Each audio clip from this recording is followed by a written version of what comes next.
we go.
No, that's it. Where's your...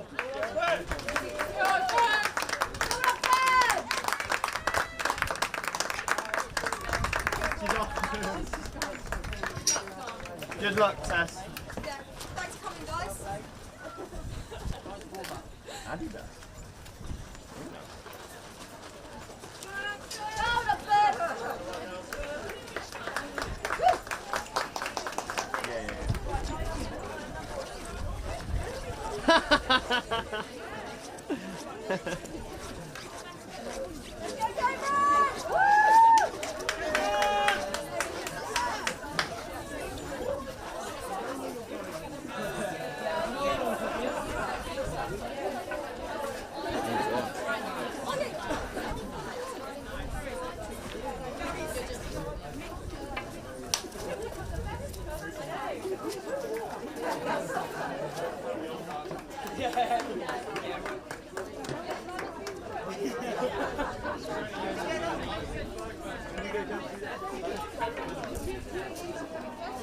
Ladies and gentlemen, welcome.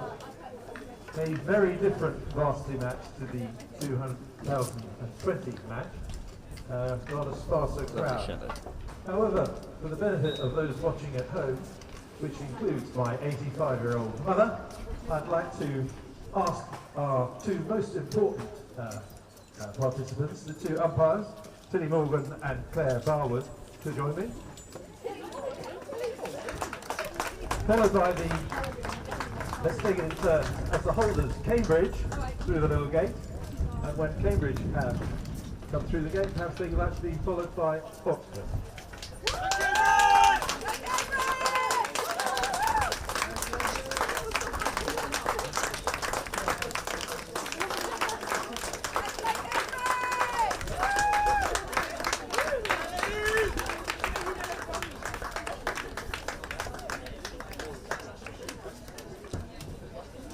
Come on, Oxford, don't be shy.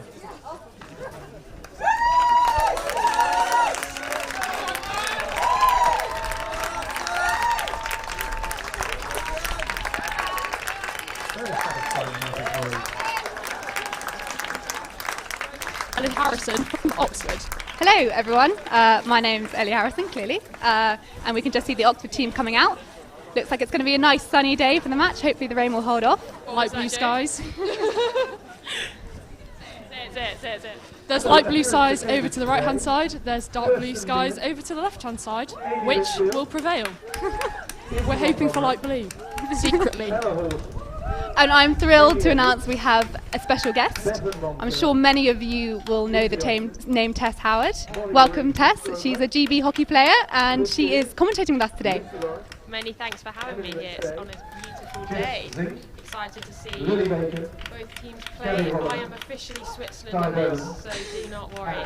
It's going to be unbiased commentary. Cannot confirm that we will be unbiased though, I have to say. Just going through the team list now. Got the two teams lined up. Socially distanced, of course. Being a day before the relaxation of the COVID restrictions, so good to see that we're going ahead. And we've got minimal spectators as well. So, rather different atmosphere this year. But we'll see how it goes. Yeah, and we're delighted to be joined by all of you following us on YouTube. And yeah, we're just hoping for a very good game. If last year's game is anything to go by, which ended as a 3-3 draw, when a 2-0 win for Cambridge on shuffles. Yeah, we just want lots of goals, really. Ellie, I imagine you don't remember that day pretty fondly, do you? It was quite a tough one, I'm not going to lie. Losing on shuffles after a 3-3 thriller, it hurt. It really did hurt, but we've moved on.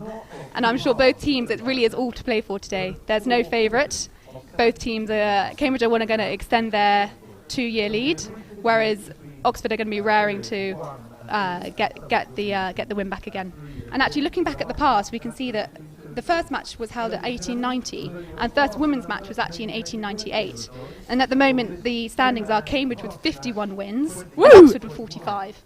So Cambridge are ahead. So it really is all to play for today.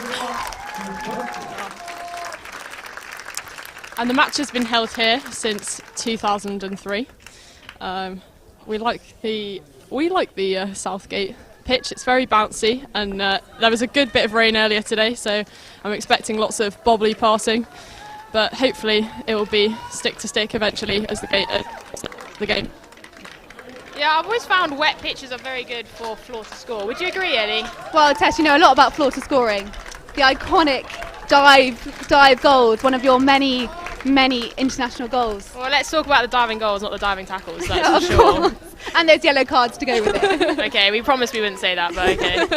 I will feel for anybody who takes a card today. Expecting a clean game. Both sides are going to be very good-natured. I don't know, when I watched this live to watch you last year, Ellie, by the way, people, Ellie and I are best friends from home, that's why we know each other, that's why I'm here, that's why she's roped me into this. Tess Howard is my friend, I would like to confirm. 1-0 to Oxford on the commentary.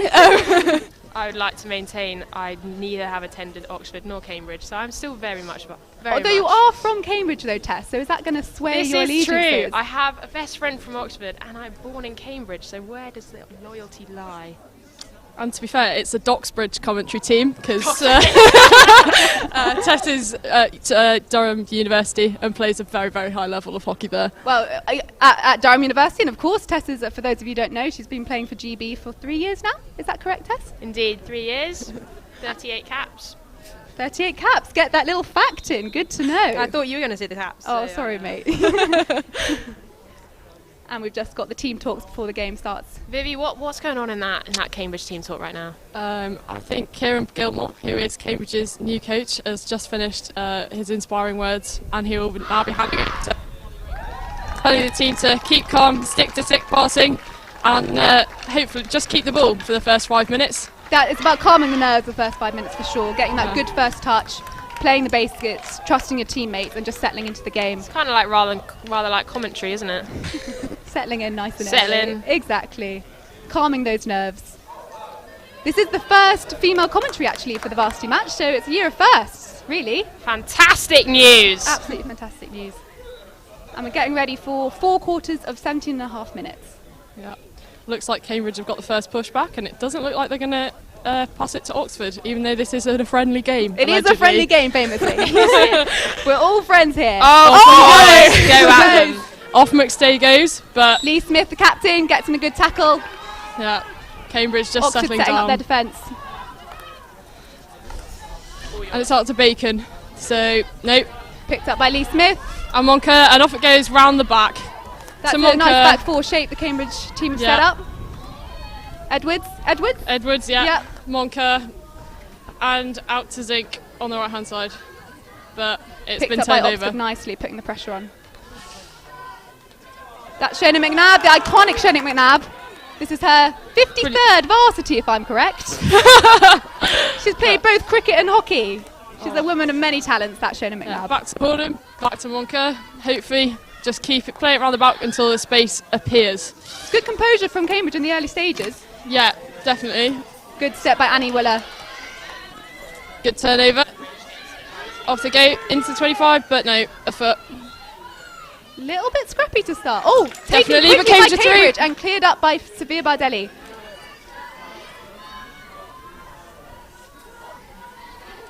A lot of pressure from Cambridge to start. High intensity. Really high Great press high as well. intensity. The nerves are still high, you can tell. So Cambridge have opted for this cut press. Slant. Nice. Back to Monker. Monker, of course, got man of the match last year. Had a Yeah. wonderful game at centre back. Very Really calm stopped ball. our Oxford attack, so I expect she'll do the same today.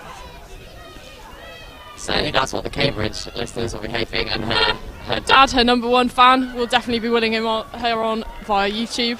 He's our number one fan. Big shouter, his voice will be missed today. Oh, and the ball's just Off gone the through end for of a the pitch. 16. Yeah. That's a 16. And Shannon McNabb is debuting at centre back. Normally she's a midfielder or up front, but clearly she's changed position this year. And that's a massive aerial. A lovely aerial. Picked up by Rissa Welsh. Here we have Rach Greenwood. She has just recently transferred from Harvard to join the Oxford team. Fantastic teammate of mine at under 18 England. Cleared up Look by at her go. Monker. Is that a corner? Free hit. No, 16.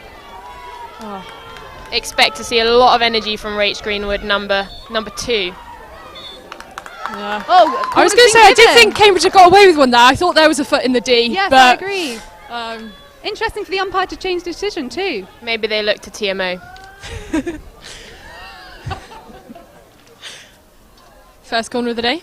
Oxford had some really rogue corners last year, including one from the wrong side. So I'm Yes. looking forward to seeing what comes out today. That's a John Shaw legend, taken from the wrong side. Unfortunately, our corners last year were not up to scratch, so hopefully this year we'll see some better results.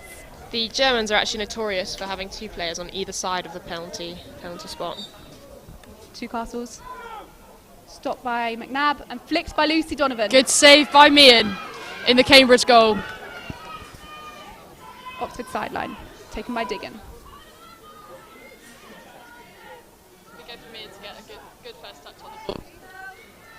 So important for a goalkeeper, isn't it? Yeah, definitely. Zirk. Slapped in. Oh, and good almost, tackle. almost by Greenwood. Oh. Back to Cambridge 16. Good pressure by Oxford. Great start, really. What do you think, guys?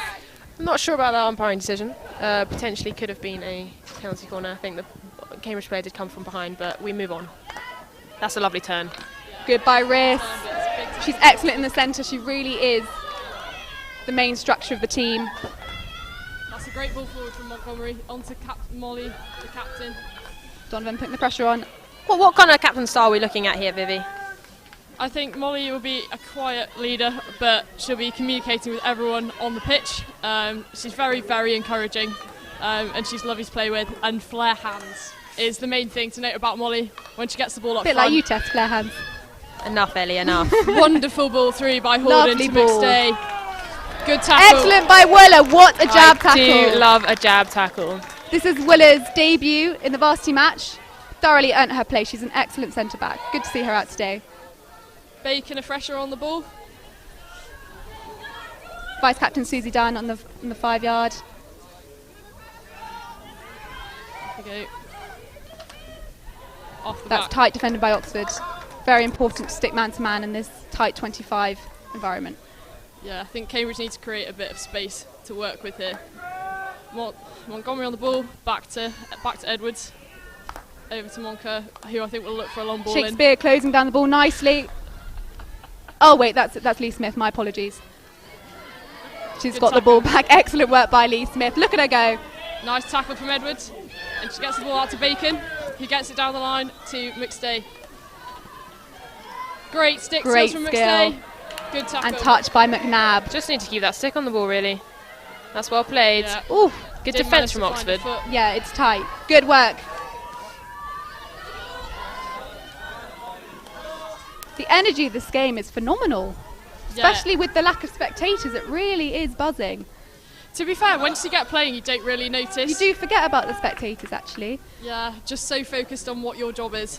But How do you find that at GB Tess? With all the big crowds. I always love seeing you in the crowd, Ellie. No, the crowd really does bring a buzz. We call them the Pride. They're definitely proud to be there. Must be So, great playing a home game when you've got the home crowd behind you. Yeah, it's nothing quite like the roar of the crowd when you do Put the something ball in the back that's- of the net, that must be that's quite the worth it. feeling. It is quite, but nothing I'm sure these players aren't Another aerial experiencing by right now. McNabb. oh, And that's a Cambridge ball. That's that the aerial rule, which is sometimes a little bit difficult to interpret. hang on. That was because the aerial was thrown and the players were not 5, so it was deemed as dangerous. Is that correct, Tess? Correct analysis there? The player receiving the ball has to be in 5 yards of space before the ball lands, correct, when it is thrown. It's definitely one of the more confusing roles as Cambridge turn over the ball. Oh, Not sure that was stopped dead by Livy, but continue. Oh dear. Off the end of the That's pitch. off the back. Miscommunication there. But we've been in the 25 for Cambridge for a good couple of minutes now. Good sustained pressure.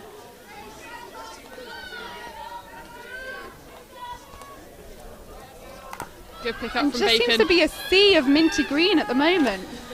Oxford are Otherwise really known as struggling to light get out of their blue. 25.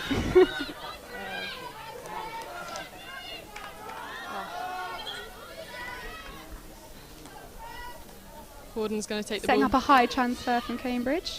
Yeah, it's quite a hallmark. They're keeping the ball quite well at the moment. Oh, Oh. that is a big hit. But wins the free hit. Just outside the 25. Taken quickly by Cambridge. Round the back again. Into Edwards, back to Monker. And out to Horden. Horden, who scored in last year's varsity match. Oh, a big swing and a miss. Swing and a miss, there. yeah. Woo! Though if she had connected, that could have been It a goal. could have been lovely. Unfortunately, it was not. Shown in a bit of trouble. Excellent That's a hit huge out. hit. Oh no! Oh, go on! It's Up gone to right 11 the at way the top. through. What a save from Meehan! But the Come on, get the rebound, guys. And That was over great the top save of the by goal. Meehan. Excellent effort by Oxford. What a break forward. All by McNabb's excellent hit from the 16. Cambridge will have to watch that in the future. There's a counter-attack threat clearly from Oxford. Yeah, I they've would got hope they would pace. look right here. Unfortunately, they've gone left. Donovan out to the back to Willer and transferred round. Oh, The counter-attack has become an important part of the hockey game at the moment, especially with the speed clearly in Oxford's team. you have the space to run into, and that is key. I just be think an early shot would have been better from the attacker. yeah, she didn't quite move around the keeper, but great save from Meehan. It's never easy one-on-one. And now McStay's got the ball. She's up alone, but she's been composure by tackled. Ah, Oh, Cambridge ball. Cambridge. Interesting decision. Oh no, Oxford. no. She's changed her mind. Good decision. Well done, umps. I think McNabb was having a little word there. Vivi, I'm enjoying this Cambridge press. Yeah, It seems like they're very organised. yeah, it's quite Cambridge special, I think. We often have a forward really quite high, and McStay's just tucking in. I nearly turned over the ball there by Shears, but didn't quite work that time.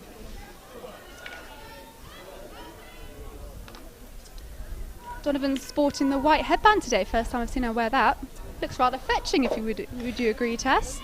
I always find a headband player a little bit threatening. Well, Eva de Goud, the Dutch national captain, wears a white headband, so maybe that's where she's got it from. Iconic, really. I'm sure Lucy's channeling her inner Dutch today. Brosnan back to Monker. Oh, that's great Good pressure from tackle Oxford. by Welsh. Well out by Cambridge. Well out by Ella Horden. Oxford looking threatening. It's just that last composure on the ball, that last pass, and I think they'll be able to create some good opportunities. Good by Donovan. Good step. Yeah, good. It's all really about contesting each ball, which is what I'm loving to see from both sides. As 50-50s, you don't really know who's going to win. Yeah, that. both sides really want it today, you can tell. First Great touch is skill looking from good. Walden. Forward not quite going to get there. Nice idea, but unfortunately off the side of the pitch. Yeah, Cambridge struggled to get it Driver. out a bit there. We've got a new Oxford player, Driver, you can see playing right mid, I believe. Good luck in her first Varsity game. Always a nervous one. It's quite funny actually, because we usually have ball girls and boys at this game, which speeds up the pace of the game. But having to go and chase your own ball because of social distancing is gonna change the speed a bit. Simple things, but Great we're turn by used to it in Lucy. Saturday League, to be fair.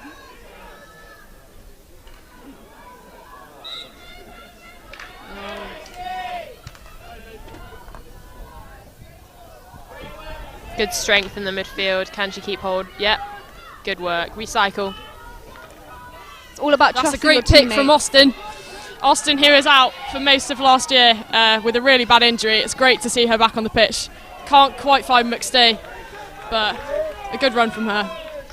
Yeah, that's just sort of the through ball. You need a little bobble on the pass to really absorb the speed of the pitch, because it is quick out there today. I want this halfback to push up higher. She's got a lot of space. Yeah, Jasmine Cambridge have dropped Zert off quite a bit actually. From Germany. Been playing with the Blues for 3 years, I believe. I played centre back with her last year. She's a really, really dependable player. But she's actually migrated to right half this year, which is nice to see. A bit more attacking.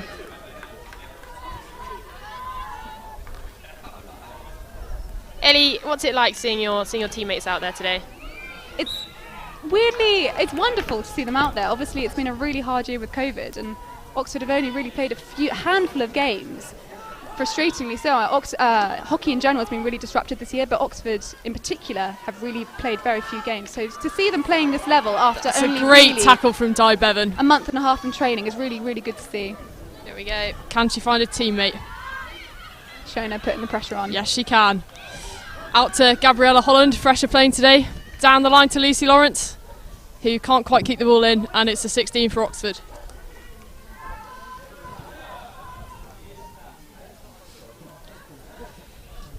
I think it's incredible that these teams have managed to start as well as they have, given they've only been playing since the 29th of March and hockey was allowed again.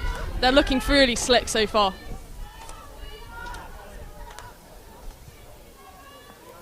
Steadily brought up by McNabb. She's got time on the ball. Cambridge relaxing a little bit on the press. Good tackle from Bevan. Must be nearing the end of the quarter now. If Oxford are smart here, they need to expand their bowl shape. As you can see, all the space on the right hand side of the pitch here. Lee Smith in the centre. Oh, Nice little bit of skill. Oh!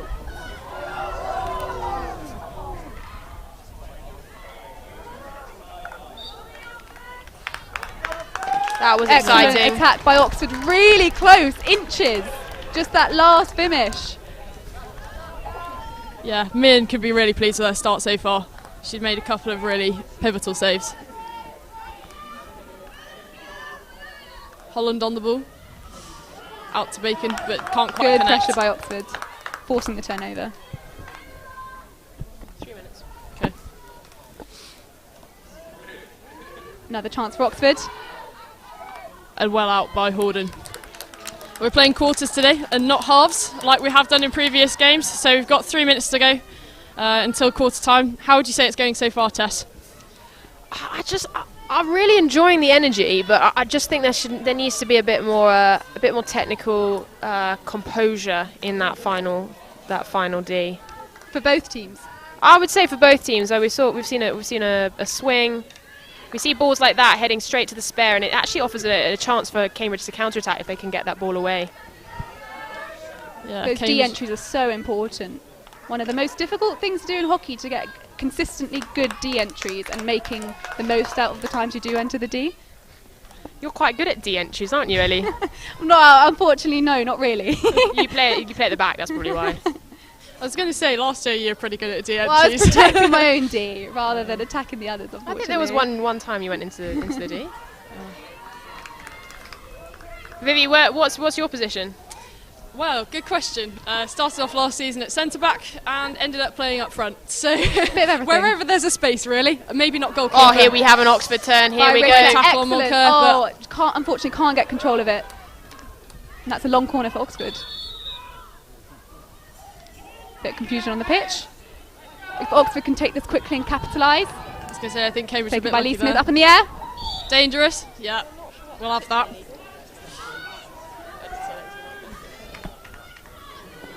This should hopefully give Cambridge a bit of time to regroup, start a bit more movement, get a bit higher up the pitch.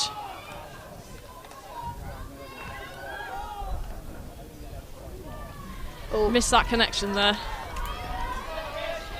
So you can see how Oxford keep their wingers deep and then pounce on the halfbacks as they come. That's a really good tactic that I like to see them use. Here we go into the D. Met. Oh, that's That a is corner. Excellent work. The pressure's been building on Cambridge. I think that was coming. That's very neutral of you. Well done. I know. I try.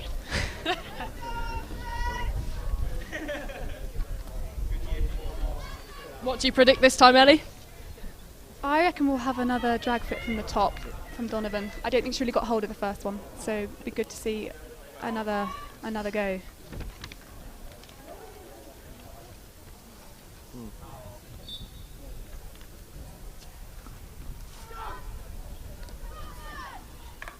Yeah! Come on, Oxford!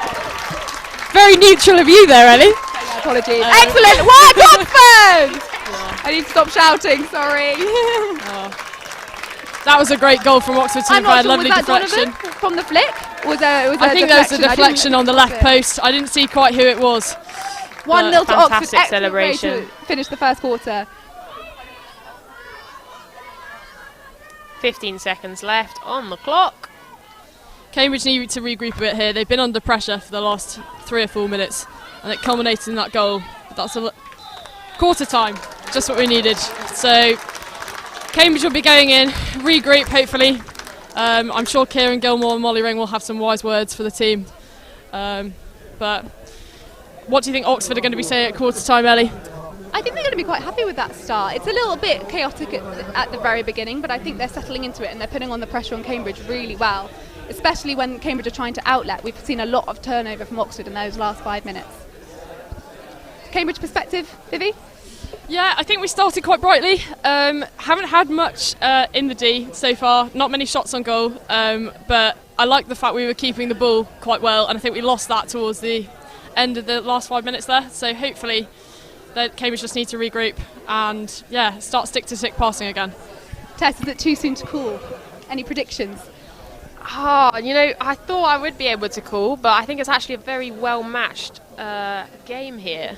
Cambridge have got the opportunity. I just think it's that final little pass, like you saw the through ball there at the end. If they can work out how to play with the speed of this pitch, then I think they can get a goal back. But equally, Great start to be 1-0 up for Oxford though, especially just before the end of the first quarter. That's pretty disheartening for Cambridge.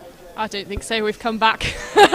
We've come back from goals down before, namely when it was 3-2 last year. Very, very true. And I also like to see Cambridge going for corners, attacking corners. That is. I think that I back them on the scoring of those. So yeah. I'm glad you clarified attacking corners. I back their defensive corners, to be fair, but having just seen one go in, I think that would be a bit too optimistic. Quite a high energy game, so I'm sure hopefully next quarter they'll be all right, but we'll start seeing some tired legs maybe in the third quarter. Especially as they haven't had that much time. Exactly. I think they have been running during January, February and most of March to get fit, but Difficult to maintain that hockey fitness though. I'd say there's nothing quite like it. yeah, definitely. Tess, how do you keep fit? I started a channel called Free Solo Hockey. That's how I keep fit. Hockey stick in my garden. Is that on Instagram, Tess? It is on Instagram at Free Solo Hockey. And Cambridge get us underway again. Excellent Same pressure by tactic, Oxford. same Good result. turnover. Oxford ball.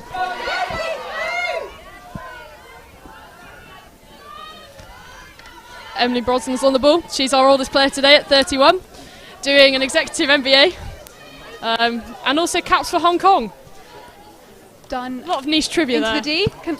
No, picked up by Monker. Hockey caps for Hong Kong. Yeah. Phenomenal. She said it was a while ago, but still counts. So we can see number 3, Grace Annetts, is wearing 1 plat today, which means she's in a good mood. She's happy today. 2 plats means she's sad, 1 plat means she's happy. So good to see.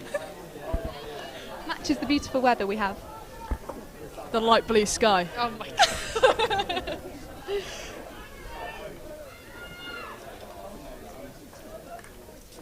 It's always a wonder what you do in these tight pockets. Do you channel through, or do you go back round? Given that Cambridge have that high forward, it is putting pressure on those Oxford defenders.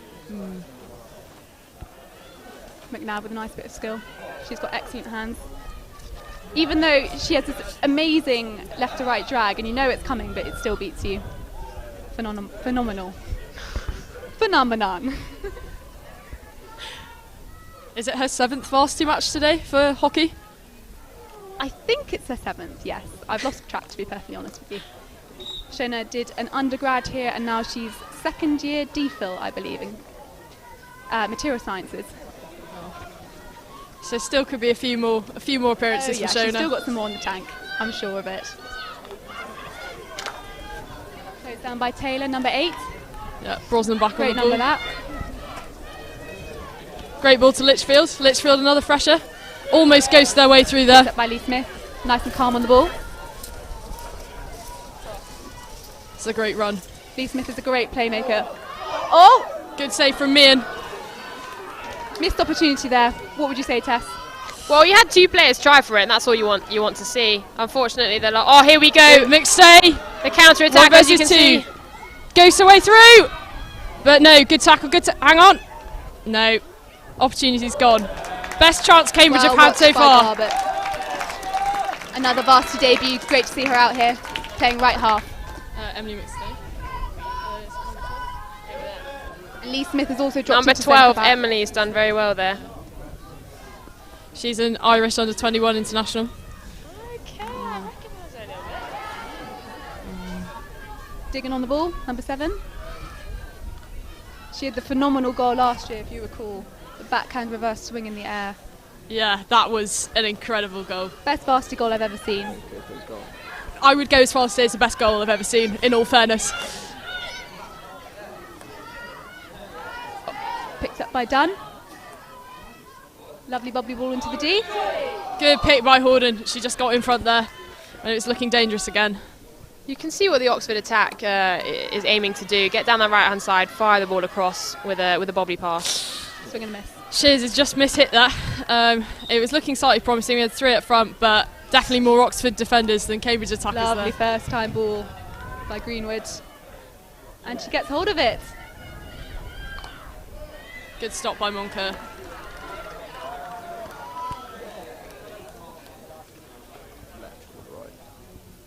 Donovan on the ball. You just notice how deep these Oxford defenders are, not keen to get pressure from that Cambridge Would you forward say line. they could creep up a little bit, Tess? Yeah, I'm always in favour of a high back line. Nice high transfer. Oh! Cleared up by Cambridge. Excellent composure.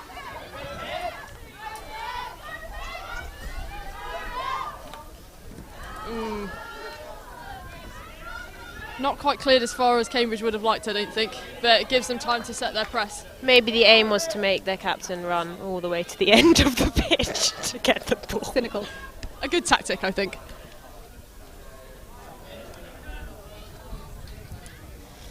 Just see how much space there is on this pitch, and then tightly marked in the D. I like the physicality Cambridge are giving to those Oxford players. It's tough playing in a 25 when you've got pretty much all the players crammed into that 25. It really is hard to attack into. I'm sure there's some friendly elbows going on in there. We're all friends here. Lovely bit of skill by Susie Dunn.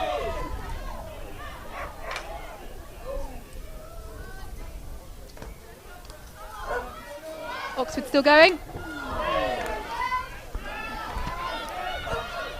Oh! Short corner. That was a big Bit stick too tackle much there. of a friendly Friendly nudge there, I think. There was a hand of an apology, but yeah, that wasn't the best tackle. But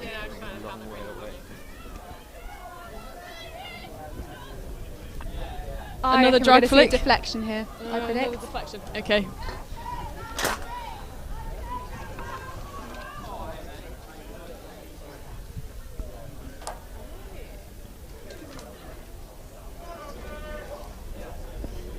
Who we got lining up here, Ellie? Actually, I would say we're going to go back to Injector, back to Lee Smith. She wants a goal. She does. Scored in her first varsity. Didn't manage to score last year. Another short. Another one. They don't have you out there, Ellie, do they? To do a drag flick to the middle of the goalie. Yeah, a good old bad flick was our tactic last year. I'm not lying. The idea was to do a bad flick and then pick up the rebounds. Unfortunately, it did not work. It's nice to see they've upgraded their corners this year. Oh, lovely behind the back. Oh! But off the back line. Nice idea by Oxford. Really nice idea. Almost executed. Just needed that last deflection in. Was that execution, or was that just great Cambridge defence, Vivi? Definitely great Cambridge defence. We need a bit more of it here, though. Oxford are piling on the pressure this quarter. Yeah, Cambridge have not had much of the ball.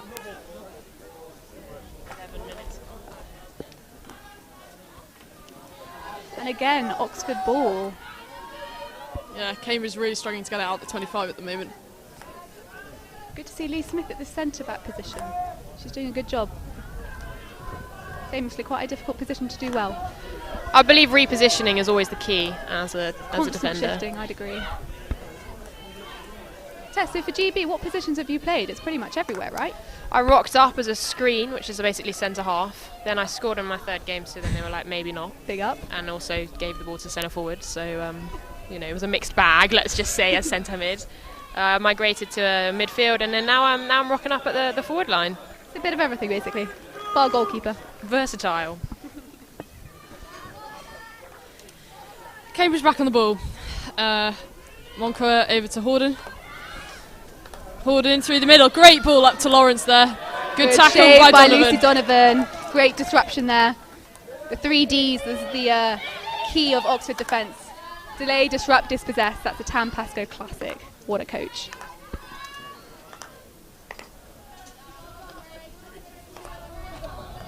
Quite narrow centre-backs for Cambridge. Yeah, they're not moving their forwards that much, but again, Horden manages to find Lawrence. McStay calls for the ball.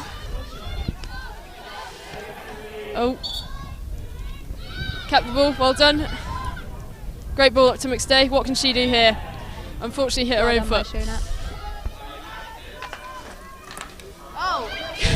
Two Cambridge players go for the same ball. Reset again, trying to recycle, transfer it across to the other side of the pitch.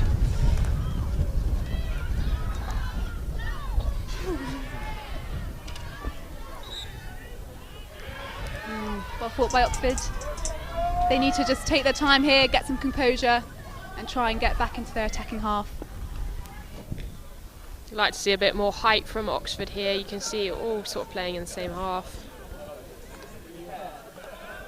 And it's well picked up by Cambridge. They set their press well there.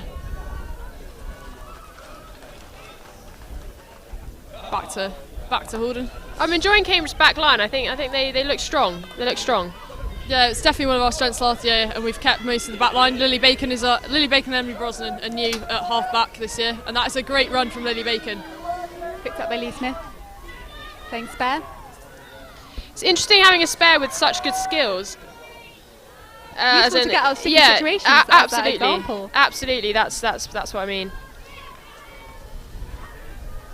Difficult to defend against a spare coming charging up with skills like that and pace. So I'd say it is a good role for her.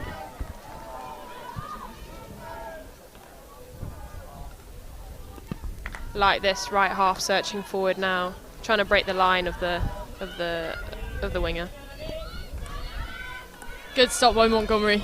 Straight to Shears. And we might have a counter-attack on our hands here. Great passing from Cambridge. Last pass was a bit missing there. But passing to the Oxford team.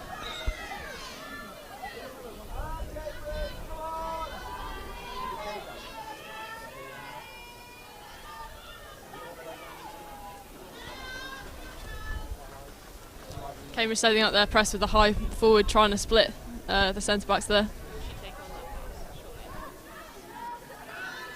Good skills by Willer. Onto Zirk on the left.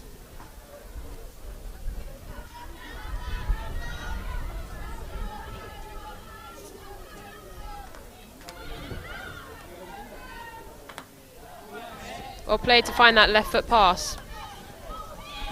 Good step by Shears, but Unlucky by Garbett. Good bit of 3D skill, but unfortunately lost control of the ball. Cambridge going back to their trusty transfer. I'd like to see a bit more movement in the midfield, I think. That's a great layoff by Shears though to Zink. Zink to McStay, what can she do? Picked up by Letman, excellent work. I think she was hoping for Letman foot has there. legs, she is rapid. Oh, that is a big Could that be tackle. a card? Could that be a card? No, no card. Green in my books. Maybe later in the game.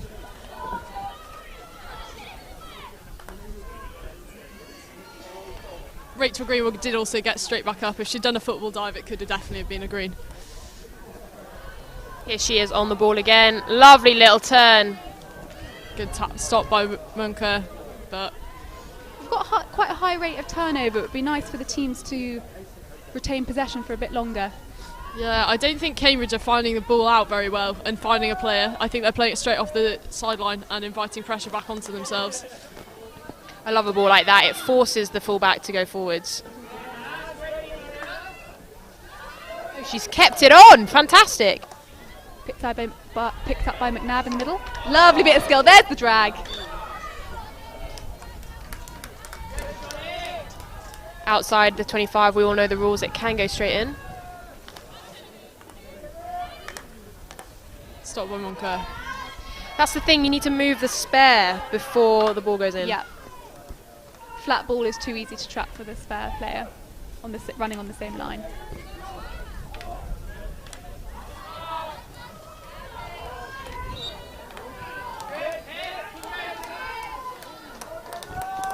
You can notice the positioning of the Oxford forwards. They're waiting at the penalty spot.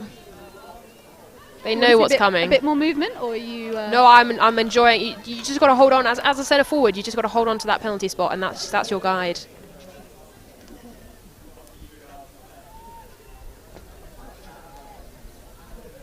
Leisurely long corner by Shannon McNabb.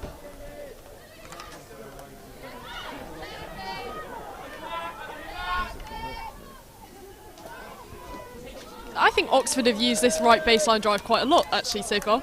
It's been Got some quite pace effective. on the right hand side. Yeah, it's a great way to get round, especially on that strong stick side. To Greenwood on the top of the D. 16. Phew. It's time for Cambridge to reset, hopefully. Good ball into Montgomery.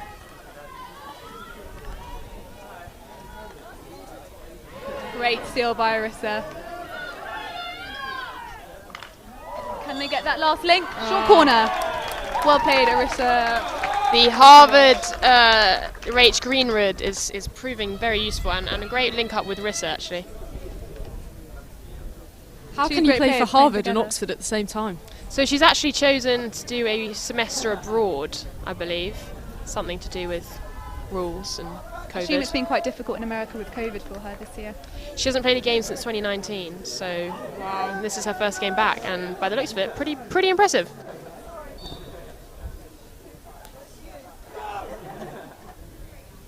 McNabb hits, good hit. Can they Oxford get the rebound?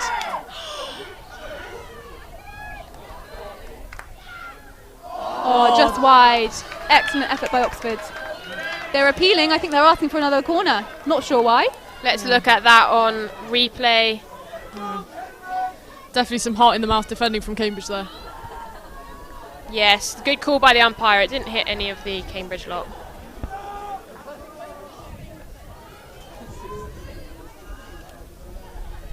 I think that was a foot, yeah. Edwards over the ball.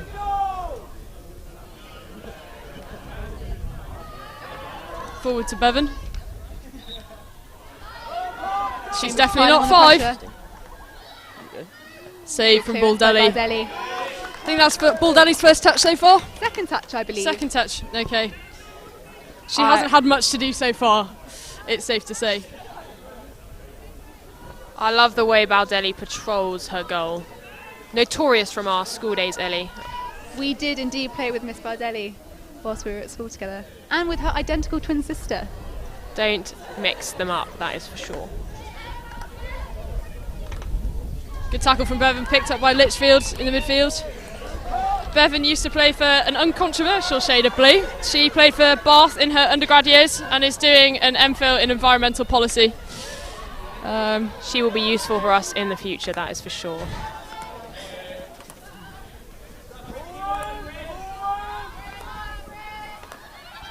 Legs starting to get tired? What do we think, Oh, guys? Emily Brosnan in loads of space there. Big hit, but didn't find anyone. No goal. I really like that from that right half. That's pushing the game line. We've got to put pressure, as Cambridge have to put pressure on the Oxford defence. To Annett. Back to Garbutt. Can't keep Off the control of it, pitch. unfortunately, but nice little piece of play.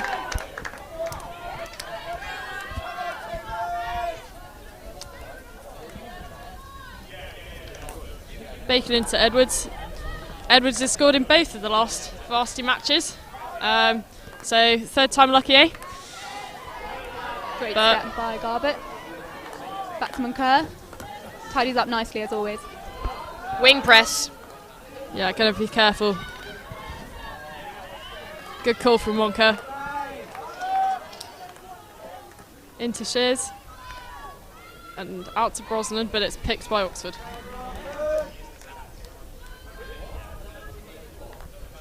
These are the games you want to play in, aren't they? High intensity, high pressure, something to play for. Oh, that's a lovely Definitely. slider. Into Lawrence again. That Horden-Lawrence link has worked very well, and she's absolutely megs the Oxford player there. But And that's half time. So at half time, it is 1-0 to Oxford. Oxford have definitely had the better of the chances, but fingers crossed, a good team talk from Ring and Gilmore, and there'll be an equalising goal in the second half for Cambridge. We are going to be handing over to some pundits for half time for some different chat for you, but you'll have us in your ears in the second half.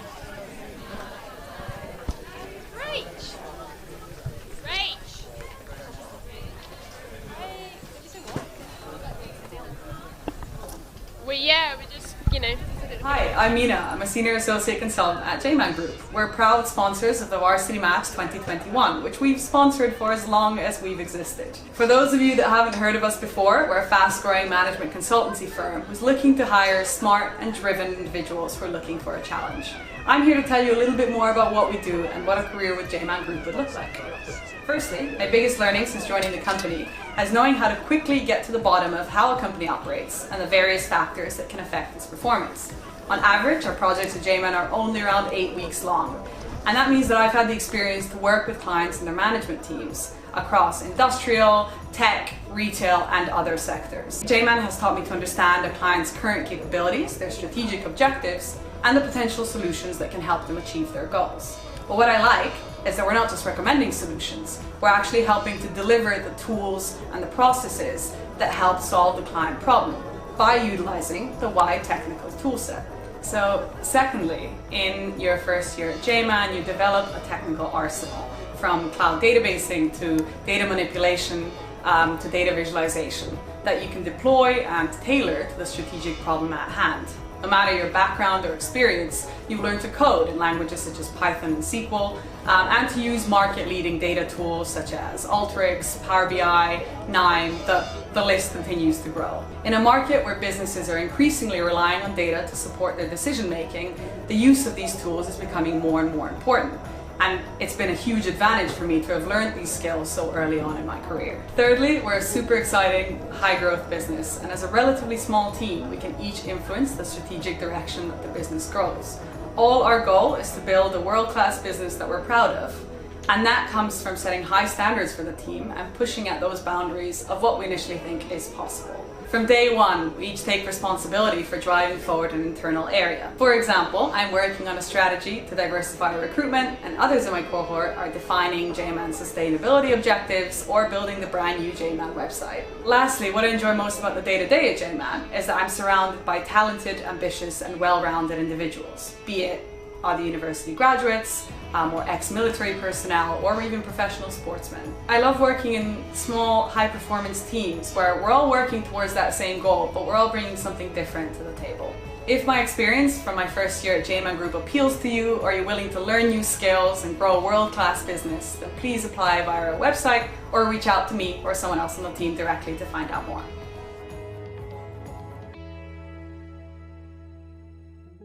We all know the world is changing, faster than ever.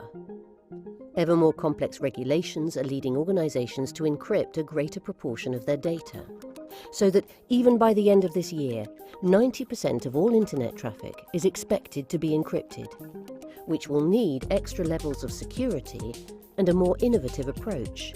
The traditional solutions will no longer work. Why? The answer is simple.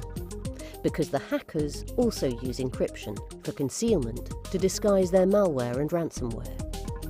Which means to defend your business effectively, first you must understand the encrypted traffic on your network.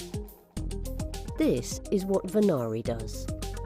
Our unique platform allows your business to detect anomalous behaviour hidden within encrypted traffic without the need for decryption. It acts as an automated early warning system for security teams, directing them quickly to threats hidden within encrypted traffic, shortening time to respond. Designed to be effortlessly integrated, reducing the threat to organisations by making the encrypted world more secure and compliant. Empowering your team to be the hunters, not the hunted. Varsity. Be the hunter, not the hunted.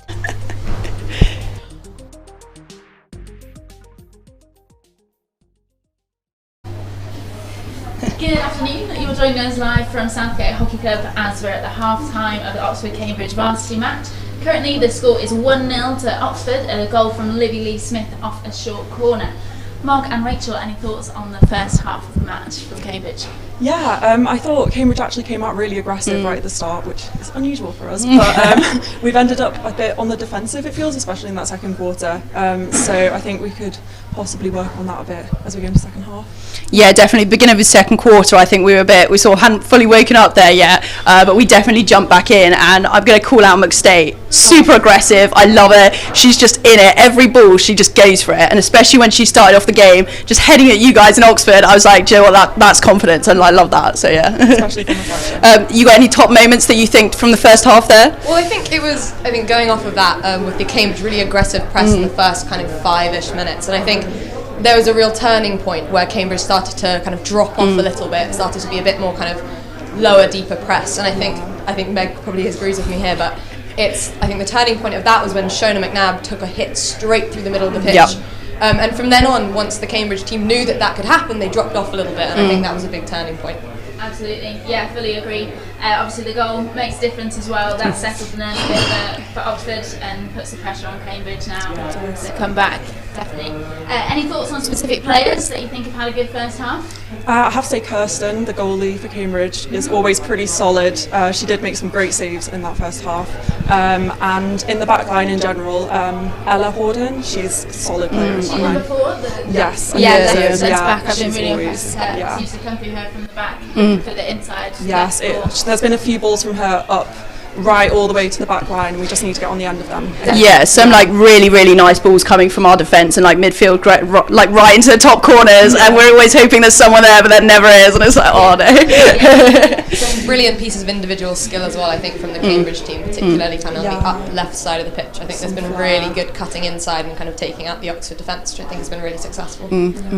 I think Oxford, though, always coming out just so strong. Like, I think this happens every year, and it's like Cambridge are the underdogs, and like Oxford's just like coming at us really aggressive, and that's definitely, the goal did come from like that, and it does show. I think Brooks up front front has been hunting really hard, trying to win the ball off the centre backs and putting the pressure on, which has been excellent. And then at the back, I'd say Annie Wooler. Annie Wooler, who I think is a freshman this year. I've been really impressed with how she's just stepped up, making really solid tackles at the back when needed. So they're sort of my two players that I've been impressed with in the first half. Any thoughts, Alexa? I think Pip Garbutt as well, playing more defensive but doing a really good job at outletting very calmly.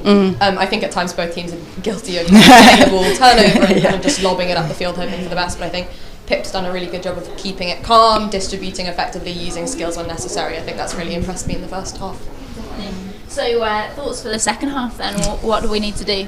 I think Cambridge could be a bit more aggressive. As we pointed out, we're playing quite almost like a half-court press at the moment, and we're giving Oxford a lot of time on the ball. So much space as well. Try and go a bit harder on that. Yeah, definitely just like improve in the aggressiveness. But actually, like I think the defensive line could get a bit of stick because Oxford are really on us. But actually, the defensive line have been doing some really nice, just like Oxford, really nice distributing. And like we said, Kirsten, to do what she's done, like some confident stuff, really impressive. But I think just be a bit more aggressive, a bit more just getting straight onto the ball and just go. So I think what are we thinking for Oxford for second half? So I think they just need to keep calm on the ball as always. Another goal would be nice. It's always goals are always more fun. I think Oxford always look strongest when they're attacking down the right hand side, and I want them to just keep attacking, keep pushing our half back further up, and then start driving the baseline more. They quite often get the ball in that right pocket, right corner, and get a little bit stuck looking for the ball across the D. But I think if they could drive down the baseline more and look for the ball into the P spot, I think they'll have real success there when people are getting on the end of it. Definitely. No, completely and true. from my side, I think from a defensive point of view, I'd like to see the defensive line for Oxford step up a little bit. I think they could take more space and not leave quite that huge gap when they're dropping to transfer. So that way they can push the ball up quicker as a team and try and eliminate those forwards who are running to try and cut them out. And interesting, the Cambridge forwards, I think, it seems to be a recurring theme every year. We get up into the D and then all of a sudden lose our momentum. So it'd be good to see a bit more there, I think, as well from us. I think, I'm not gonna lie, I would love to see McStay get a goal, first Varsity. That's really cool. I've never even met her, but she seems to be the one who's gonna get it and just chuck it in. I think that could be really cool, especially also we've yet to get a short corner. I think Cambridge not yet, whereas Oxford quite a few. Had good short corners, I think 5 so far from Oxford, obviously converted one of them. A few close near misses on the post. But I think Cambridge, if they could get in a short corner, they always look threatening. They're normally pretty slick. At least in all of my Varsity matches, I think they scored at least one short corner. Hopefully that will happen again today. This is a really interesting position to be in a 1-0. I think Varsities, it doesn't matter who's the underdog hypothetically, it's always a very equal game and one is very close. It looks like we're about to go back. The players are setting up. There's a little bit more watering going on, but the players look ready to go. Pretty set. Well, good luck to both teams, I guess. Maybe not. We're good.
Psych them out.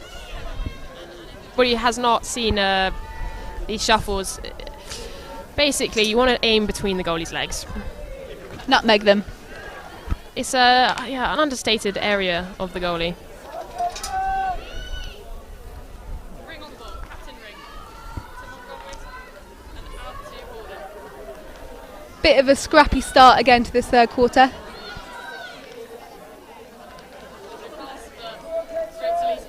Picked up by Lee Smith. Nice little bit of skill.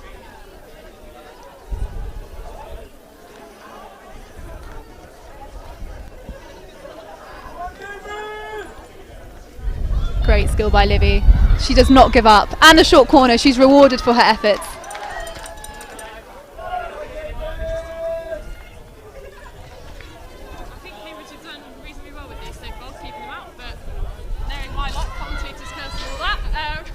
Short corner number 5 for Oxford, is that right? 4 or 5? Could we have a repeat of the deflection? We shall see.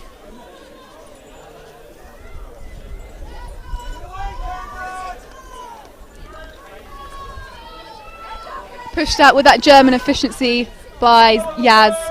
Very, very powerful.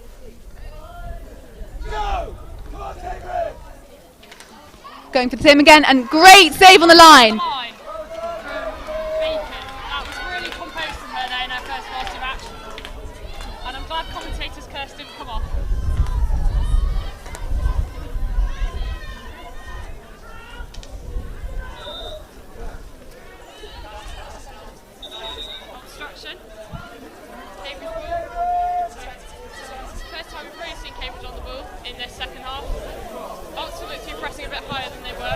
Cutting aggressively from Oxford, but Cambridge have played it out nicely. Great ball again from Horden, but can't quite find Lawrence this time.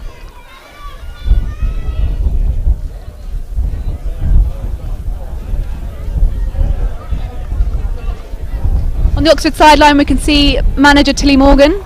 Tilly is, as I'm sure many of the listeners know, was an ex-Women's Blues player, but unfortunately was injured at the start of the season this year, so has been out of the hockey, but she's great to see her on the lovely bench today. skill here.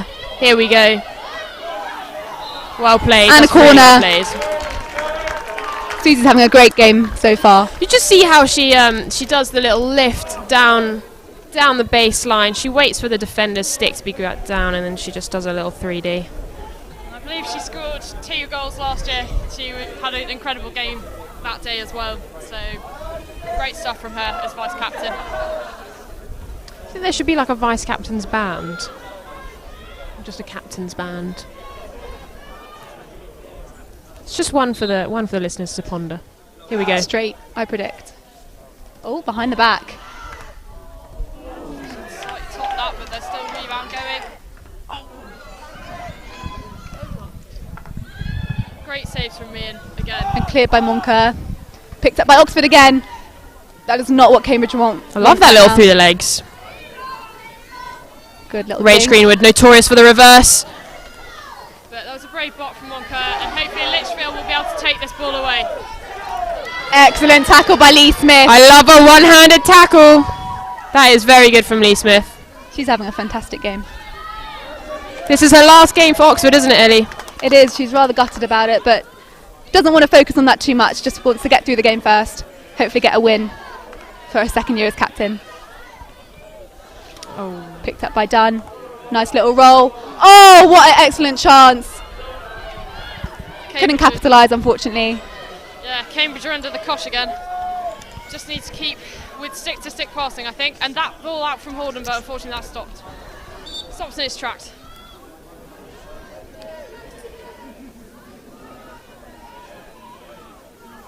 Fantastic. Nice back four shape from Cambridge here. Love the screens. That's when you have 2 midfielders working together deep. I think I'd like to see them posting up to the ball a bit quicker. Trying to move the Oxford press a bit. Good control by Diggin. Taken quickly. But a great intercept by Bacon. Through the legs of Lee Smith. Hard to do that. I thought we had a foot there on McNabb, but no.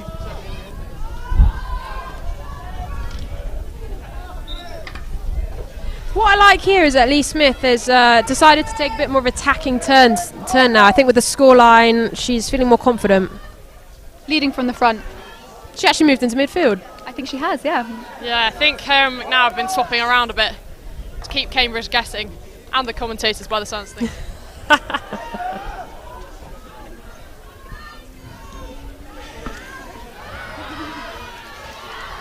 Picked up by Maz. Letman, off she goes. Great ball. Dunn can't quite get on the end of it. That's the speed of the pitch they need to just work out. That's just a little bobbly ball through. We did have a watering at half time, so the pitch has probably got even faster. Great ball forward again from Horden. She's got a great slap. But McStay on the ball as well. She had some of Cambridge's more promising Lovely little moments. dink. And again. Fast body to ground. Gone. On a mission. She's on a mission. Sliding counter-attack. shave tackle by Greenwood there. Lee Smith on the ball, looking dangerous. Fantastic pass left. Teresa. Great vision. On a reverse, on a reverse! I think the crowd just got a little bit excited there. I thought we were going to be looking at 2-0.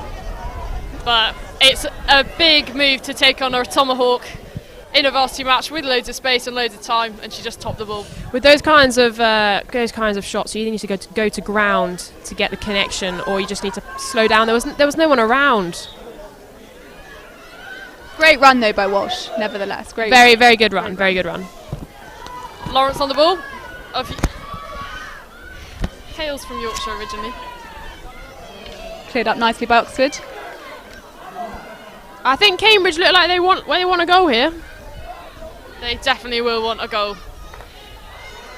Preferably 2. But they're not going to get it. Good if by they keep giving Kayla. the ball away. On to Greenwood. One-handed reversed it, running.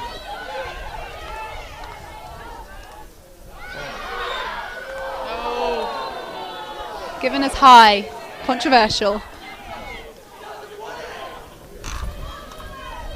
And lots of these players, including Zink, who's just passing the ball back to Monker, have worked their way up through the ranks. So big shout out to any of the Beds and the Nomads who are listening today. They are our third and second teams, respectively. And yeah, they form the women's club. We're hoping to set up a 4th team for a varsity in the future. I don't know if it's quite going to happen this year. There's rumours of a late June varsity for the 2nds, 3rds and 4ths. Which I think would be held at Cambridge this year. But we shall have to see what Boris permits. Into Edwards. Lawrence has done really well to pick that up, but it's gone straight back to the Oxford Lovely player. composure by Zerk.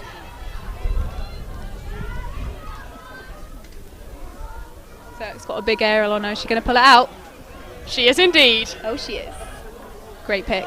Here we have the counter-attackers, a 3 versus 2. Yeah. A lovely foot. We love to see it. Wasn't a cardable foot, but still slowed it down a bit. Lee Smith down the right-hand baseline. We're going to see the ball across. It's well defended. Well defended. Should definitely beaten the Cambridge defender there. You had a sliding goalie there, so what we really needed was a little through ball into the penalty spot area. Greenwood on the ball. Lovely little turn. Corner given. Yeah, pushing We'll the have to have back a there look from at that on Cambridge. replay, I think. And it's another short corner for Oxford.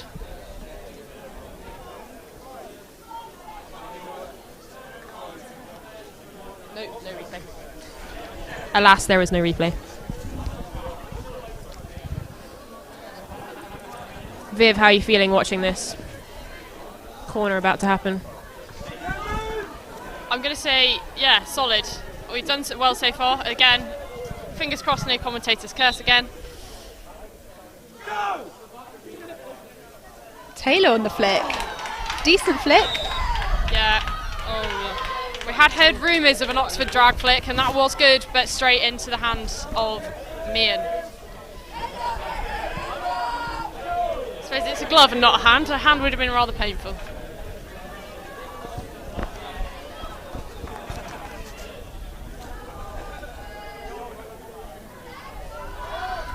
Good pressure by Welsh. Closed down by Taylor. Pinning Cambridge in. And won the turnover. really good press work from Oxford here, but Cambridge just need to find a way out. A long bobbly ball through would be good, like the one we saw from McNabb in quarter one. Oh, corner given. I like that. The umpire has thought about the decision, hasn't gone on gut feel, has thought about it and given the right call, I believe. Sophia Bardelli down the other end looking a little bit bored.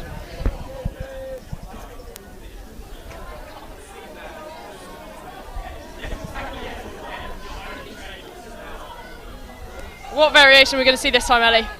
I'm out of options, to be honest. I think they're going to go behind the back to Rach Greenwood again. Third attempt. It would be great to see another conversion here. Would it?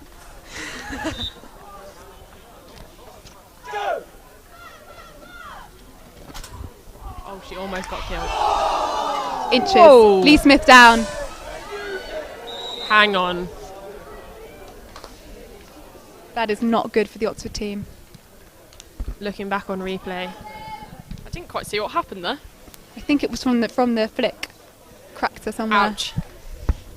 But if we know anything about Lee Smith, yeah, she's straight back up. As she did last year, if you recall. She I was down, do. she got back up. She allegedly, they thought it looked bad and it turned out just to be cramp, and on she trooped. Cramp can be a devil though. Especially in a losing cause.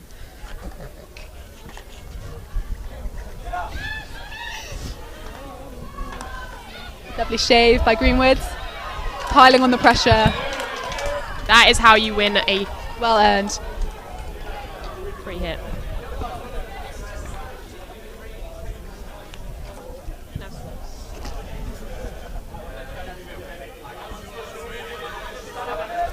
Great tackle by Holland there. She is a Selwynite. She picked the best college. That's another rivalry. And she's done really well just to hold up the ball and find the foot of Lee Smith. But well played. Has been given.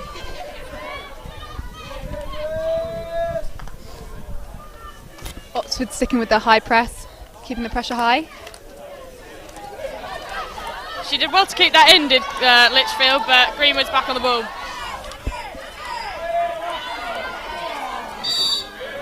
Well done to Litchfield. That was a real scrap between her and Greenwood there.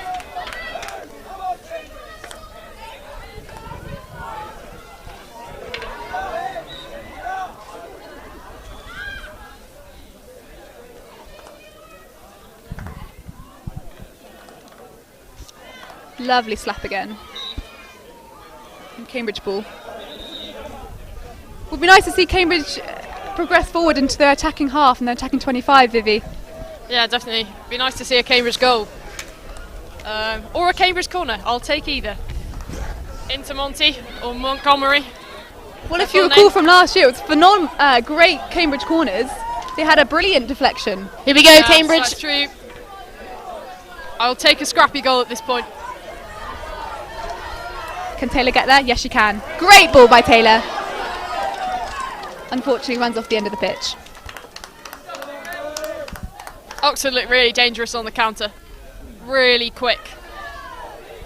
I'd agree. It's their willingness to pass the ball as soon as they win it. That change of the point of the attack. Use the help side.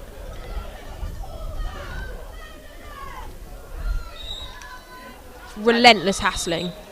I think they're winning quite a few of the 50-50s as well, and that's a sign that a team really wants it.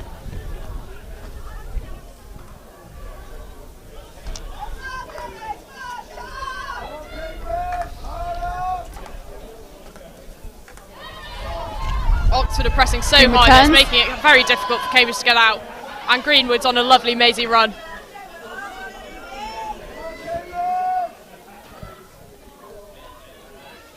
Taken by Diggin on the right.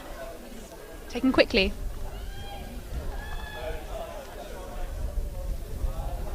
And that's a long corner.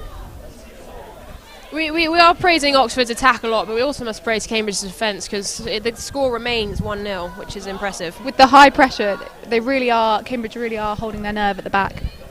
Yeah, we've seen some great tackles from Monka, Horden, and from saves from goalkeeper Meehan at the back.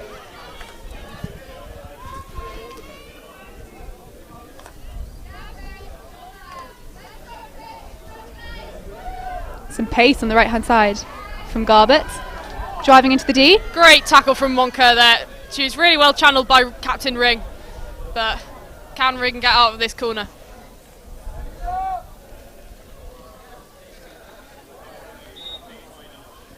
She succeeds.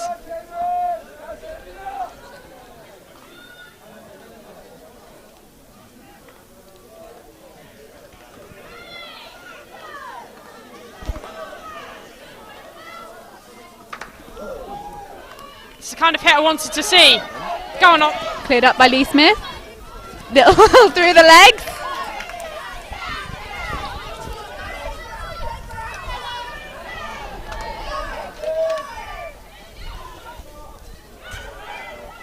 That's a great stop by Monker. And we've actually got numbers here. McStay's going after that. Is she going to get there? It's going to be really close. She does. Great pickup from McStay. And great skills to sneak her way around the keeper. Can she get a shot past 3 Oxford players. She can, my but goodness me. Baldelli's there to save it.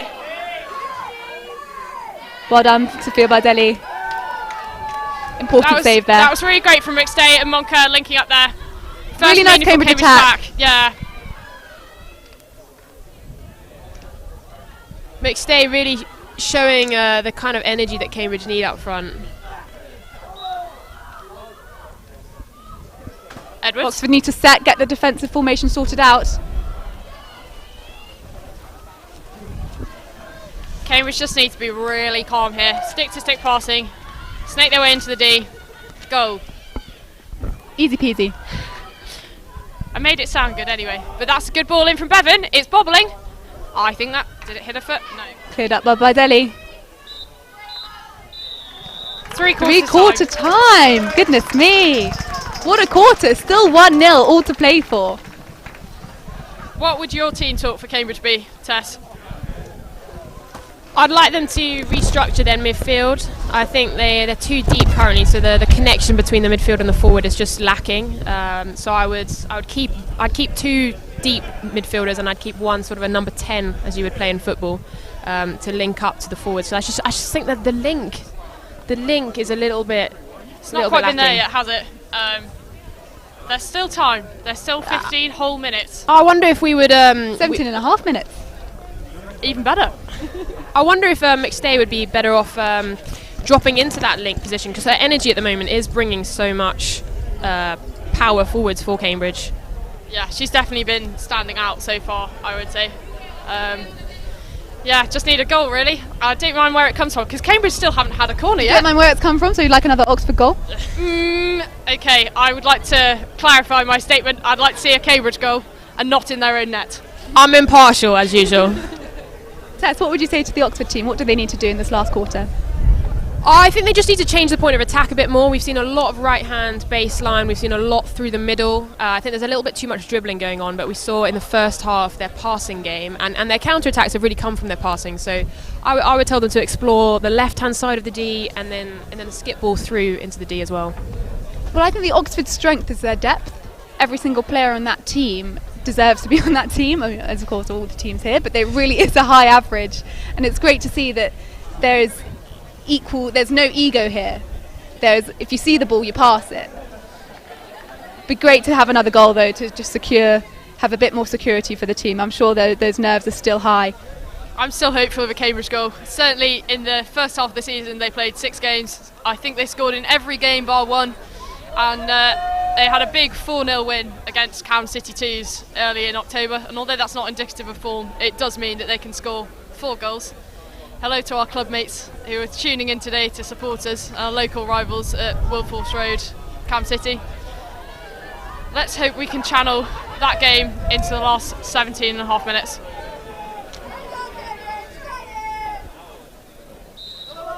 Oxford push back. Push back always an interesting one. Where do you go? Because currently they're on their 16. Backwards. Good pick by Cambridge. Recently, international hockey, the common thread has been to aerial from the start to gain territory. But it looks like Oxford worked out for Oxford as they attack down the left-hand side. Clearly they've heard my team talk. done again on the ball. Outletted to Zerk at the back. Coming in, she's a threat. Little bobbly ball. Just outside the D for Oxford. I think that was a bit lucky to be outside the D from here. Yeah, already they've changed the point of attack. Where is the Cambridge Taken setup? rapidly by Zerk. That unfortunately did not go but 5. not 5. They teach county at Oxford, Ellie.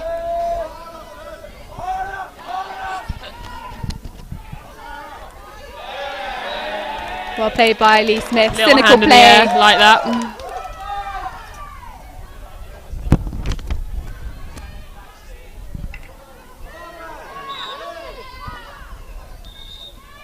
Oxford clearly wanting this a lot. The aggression is high, the competitiveness is high. Just bring it in for the last quarter.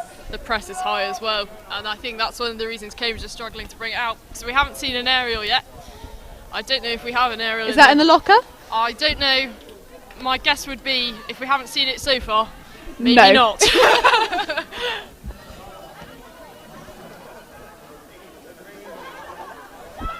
Little bit of calm in this match whilst we sideline for Oxford. Time to catch your breath. A well-needed one as well. Oh, lifted high. That's a Cambridge ball. Right Taken next quickly. to the JMAN sign. Shout out to JMAN as sponsors of today's varsity hockey match.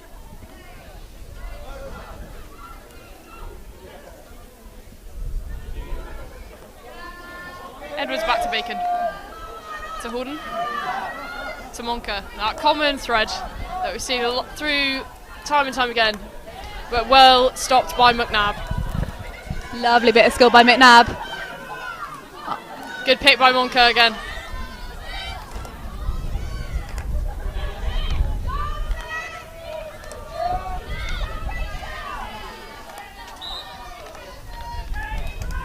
Cambridge have been burning up for a few areas in the back. Again, emphasising the friendliness of this game. But hopefully they can tidy that up a bit. Look at that ring around the ball from Cambridge. And given straight away to Cambridge.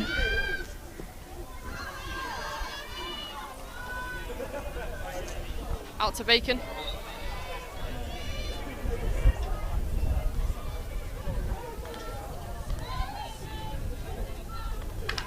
High pressure from Oxford. Oxford 3 attackers on around 1 there. Edwards, great tackle from Horden.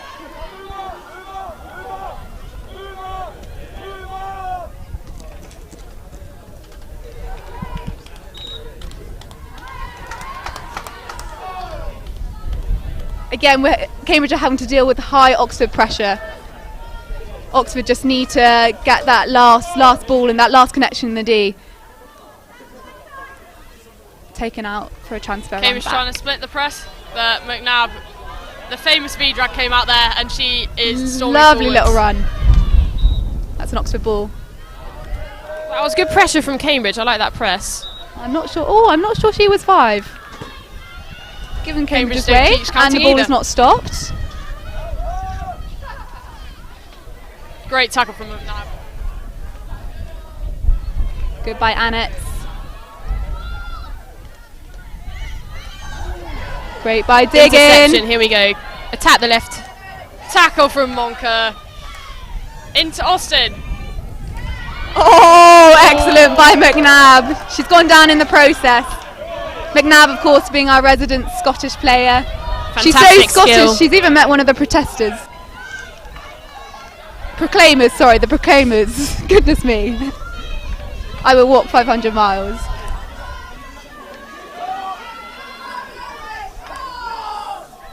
It's exactly where the ball needs to be. That penalty spot, we're just lacking a Oxford forward there.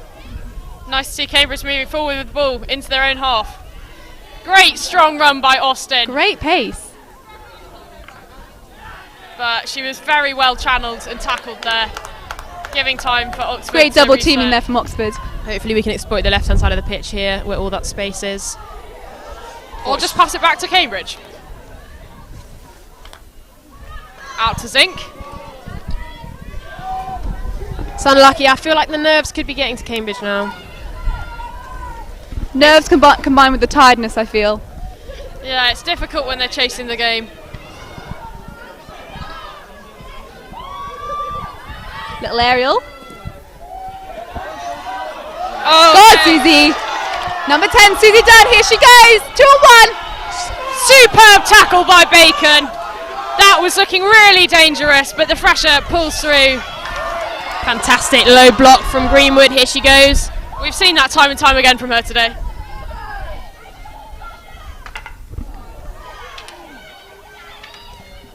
Cambridge are putting bodies on the line in their defensive work. Oxford long corner.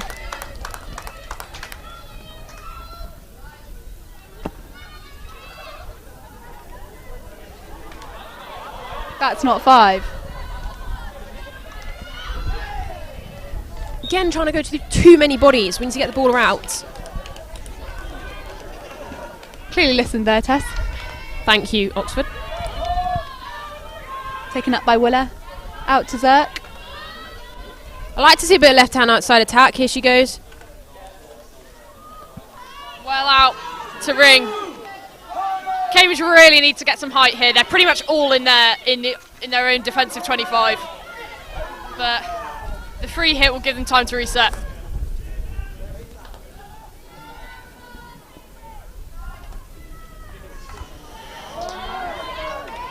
Oh, straight through by Garbutt. What power, look at that. Greenwood, she's dangerous. Lucky. Big ball up the line. But Lee Smith is there once again. She's moved back into the defensive line now just to give a bit more security, I believe. I think she fancies a goal here. Maybe she's going to run down the clock with 10 minutes to go.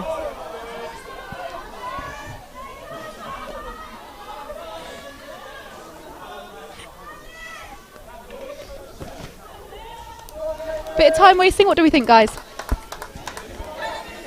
Not personally, I wouldn't time waste at 10 minutes, but that was Lee Smith after a short corner. Ball still in play, and then Cambridge 16. I like that back base shots from the top of the D. It's good to get things off.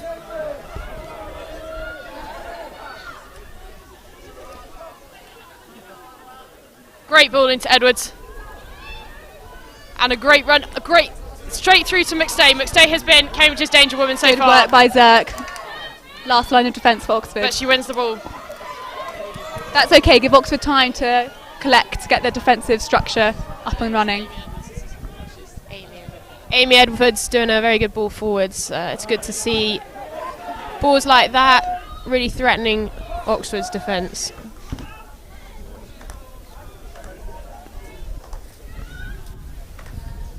Great ball through from Montgomery.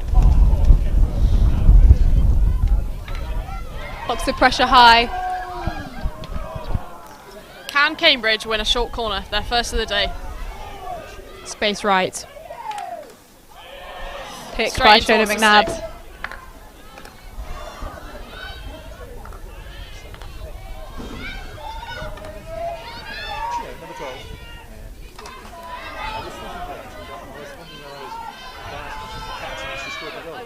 Cambridge transferring around the back once again. Brosnan in a bit of space. First time ball. Snuffed out by Oxford.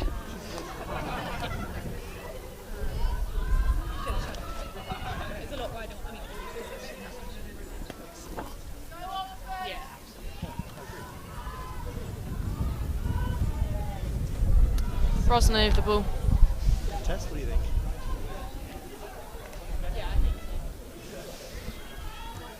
What does your colleague think about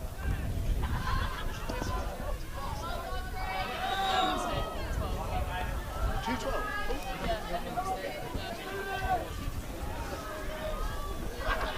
Brosnan back to Montgomery. I think Cambridge have switched to their new tactic of 5 at the back. They've got 3 and then two wider half-backs in Zink and Brosnan. That seems like the right idea. We need to stretch Oxford's defence. Is that a 3-2-3-2 we're seeing now? I believe from the Cambridge team. Looking to attack further Well, up. Vivi thought it was a back 5 situation, Oh, but here yeah. we go. A back 5 leaves you vulnerable, unfortunately, at the back. So, as we can see, Dunn on the left. forward. Cambridge have done well to get back in numbers there. Stuck in that left-hand corner again. Cynical, arguably. And she's still going. And it is only 1-0. It's a fairly dangerous tactic. It is a risky game to play.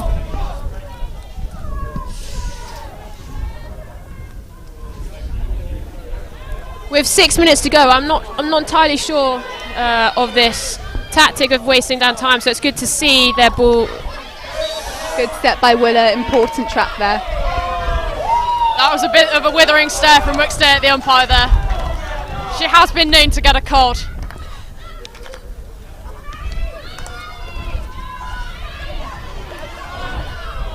Cambridge desperate to get the turnover, but Willa stays composed. That's a great run back from Di Bevan.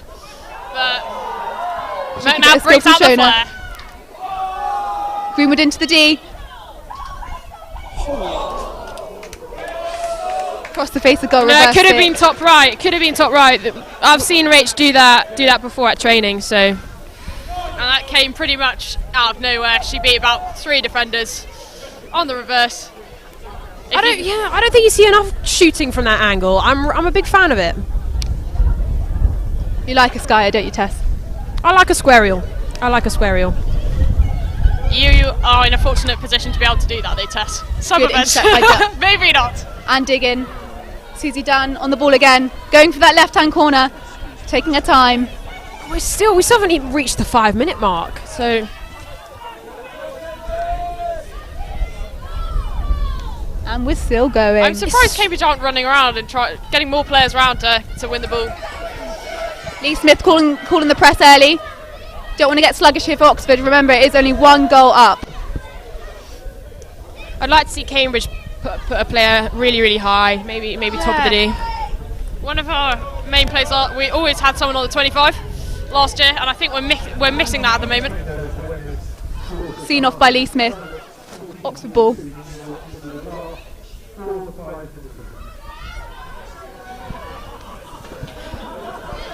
I like just set their press high again. Hopefully they'll nick the ball.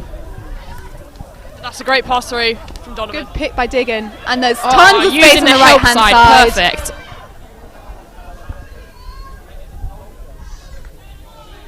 That was really calm from Bacon. Brosnan to Litchfield. Great work by Diggin. She's had a cracking game. It does look like Oxford want another goal, so this is good to see. Sitting someone high on the P spot, which is good. Round the back.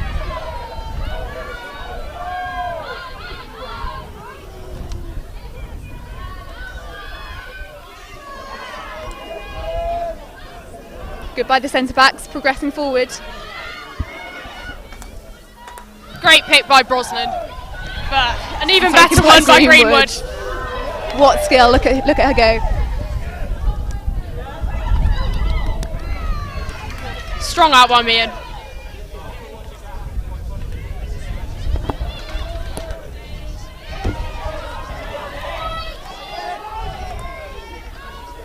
Oxford really controlling the game now. Great first touch to beat the player. Good decision to go back. Oxford using their big ball shape now.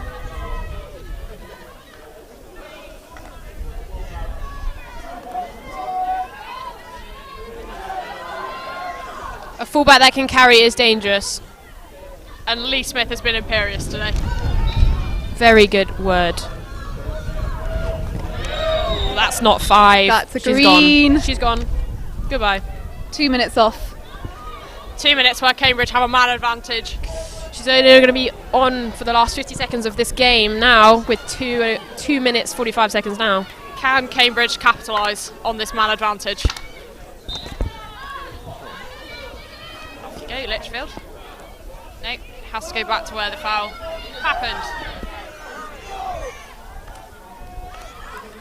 Excellent pick by Dan. She's got to back herself. She's got to go for it.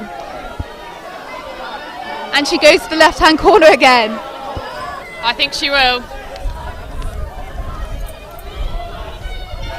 She's still there, folks.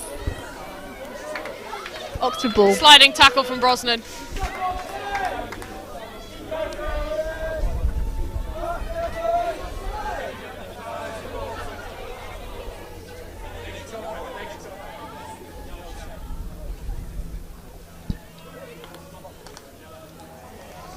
Donovan and Shona working together. They of course live together too. Housemates make good hockey mates. Especially as it means you can form a bubble. Been passing throughout January and February.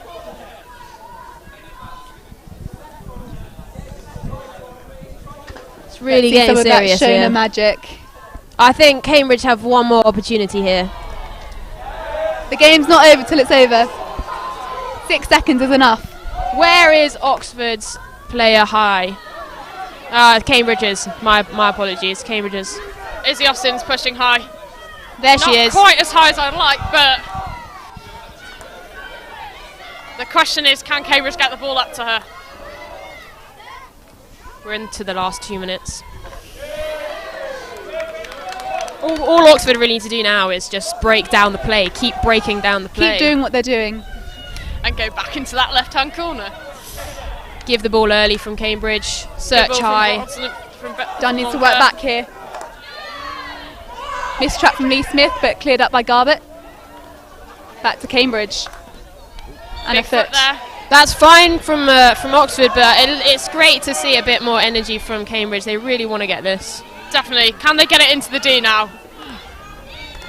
Like to see a set play straight off the training park into the D. Bacon is well tackled. Good by Zirk. Excellent composure. And it's cleared up the pitch. That is what we call in the business downtown.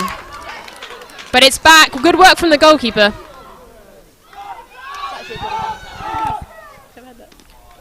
Oh, that's off the back Clipped lines. It's going to be a long by corner Lee Smith to on Cambridge. This is when you really, really need the ball. High girls. tensions.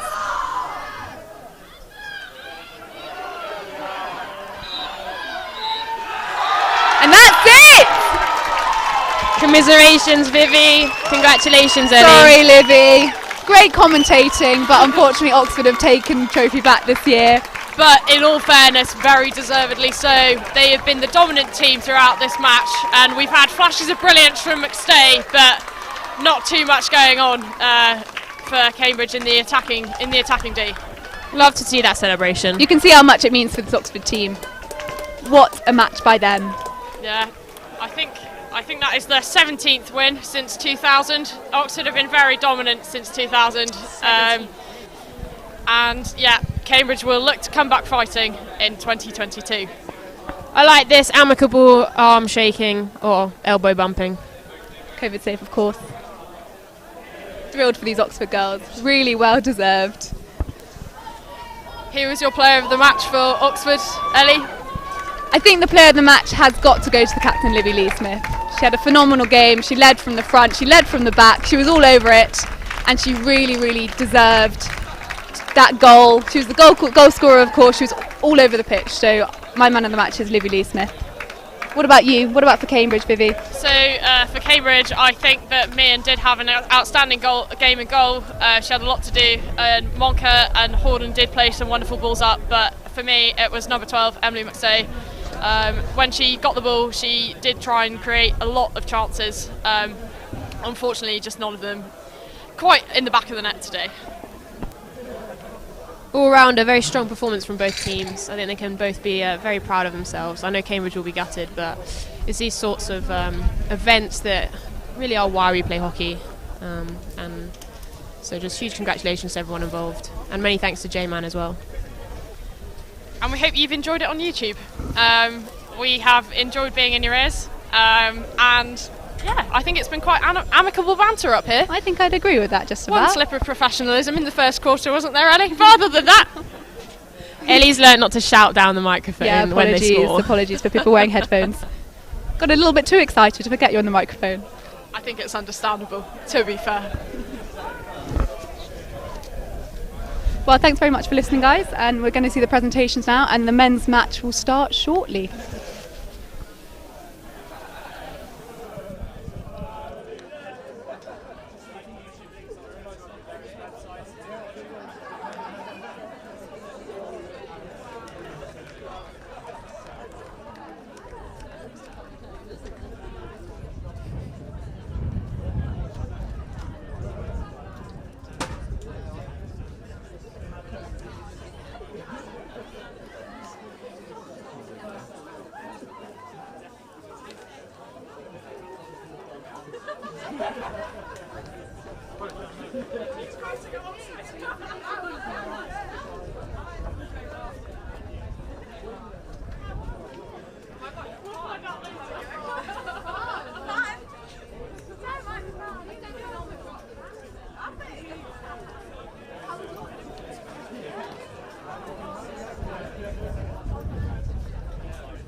Congratulations to Oxford 1-0 winners today. I wonder if I can ask to come and join me.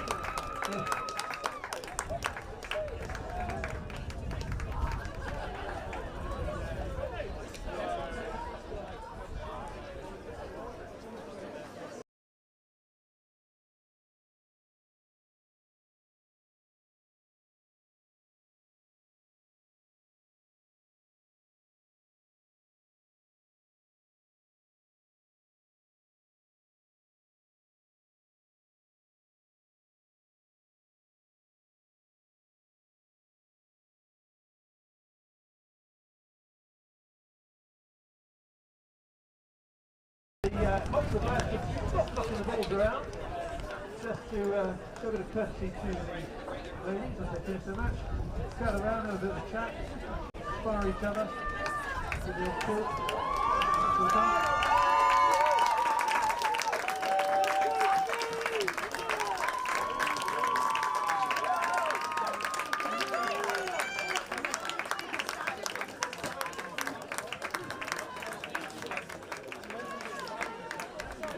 So firstly and most importantly, can we congratulate both our umpires, Claire Barwood and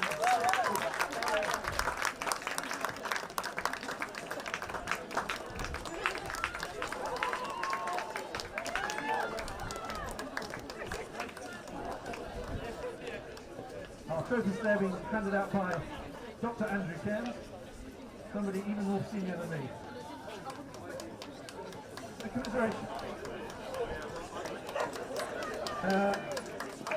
If they could be led up by their captain, Holly, and brought up at the rear by their man of the match, which is number 12, Emily McStay.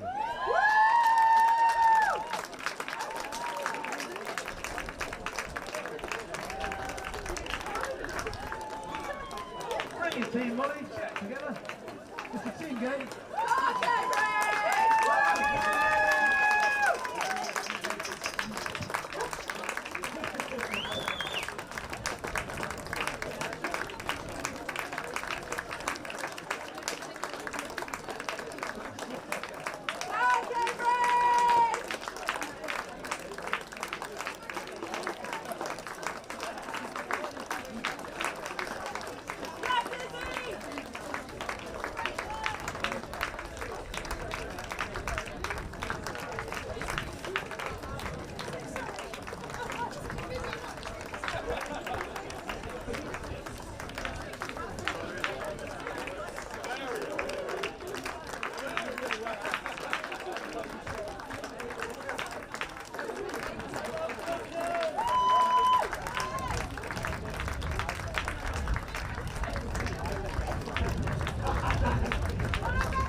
that lights up with the last person to join us, their captain, their goal scorer, and their man of the match.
So if you could make up for your lack of numbers by an excess of noise, congratulations Oxford, this year's winner of the JMAN Varsity match.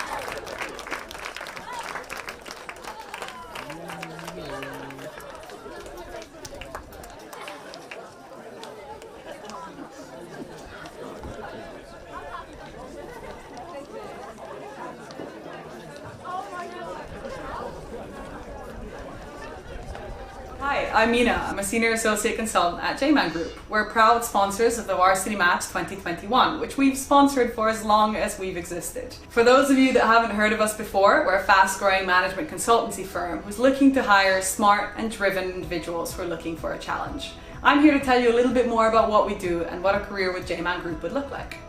Firstly, my biggest learning since joining the company is knowing how to quickly get to the bottom of how a company operates and the various factors that can affect its performance. On average, our projects at JMAN are only around 8 weeks long. And that means that I've had the experience to work with clients and their management teams across industrial, tech, retail, and other sectors. JMAN has taught me to understand a client's current capabilities, their strategic objectives, and the potential solutions that can help them achieve their goals. But what I like is that we're not just recommending solutions, we're actually helping to deliver the tools and the processes that help solve the client problem by utilizing the wide technical toolset. So secondly, in your first year at JMAN, you develop a technical arsenal from cloud databasing to data manipulation to data visualization that you can deploy and tailor to the strategic problem at hand. No matter your background or experience, you learn to code in languages such as Python and SQL, and to use market-leading data tools such as Alteryx, Power BI, KNIME, the list continues to grow. In a market where businesses are increasingly relying on data to support their decision-making, the use of these tools is becoming more and more important. And it's been a huge advantage for me to have learned these skills so early on in my career. Thirdly, we're a super exciting, high-growth business, and as a relatively small team, we can each influence the strategic direction that the business grows. All our goal is to build a world-class business that we're proud of. And that comes from setting high standards for the team and pushing at those boundaries of what we initially think is possible. From day one, we each take responsibility for driving forward an internal area. For example, I'm working on a strategy to diversify recruitment, and others in my cohort are defining JMAN sustainability objectives or building the brand new JMAN website. Lastly, what I enjoy most about the day-to-day at JMAN is that I'm surrounded by talented, ambitious, and well-rounded individuals, be it other university graduates, or ex-military personnel, or even professional sportsmen. I love working in small, high-performance teams where we're all working towards that same goal, but we're all bringing something different to the table. If my experience from my first year at JMAN Group appeals to you, or you're willing to learn new skills and grow a world-class business, then please apply via our website or reach out to me or someone else on the team directly to find out more.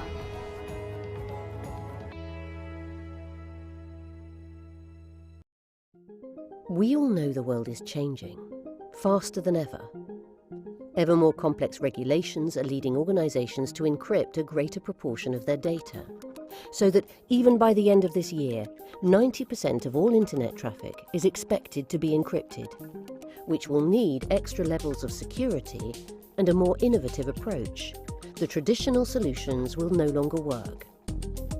Why? The answer is simple. Because the hackers also use encryption for concealment to disguise their malware and ransomware. Which means to defend your business effectively, first you must understand the encrypted traffic on your network. This is what Varsity does. Our unique platform allows your business to detect anomalous behavior hidden within encrypted traffic without the need for decryption. It acts as an automated early warning system for security teams, directing them quickly to threats hidden within encrypted traffic, shortening time to respond. Designed to be effortlessly integrated, reducing the threat to organizations by making the encrypted world more secure and compliant. Empowering your team to be the hunters, not the hunted. Varsity. Be the hunter, not the hunted.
Hello, you're joining us at the end of the 122nd Women's Blues Hockey Varsity match, and I'm pleased to announce that Oxford have won a 1-0 win and a win for the captain, Livy Lee Smith.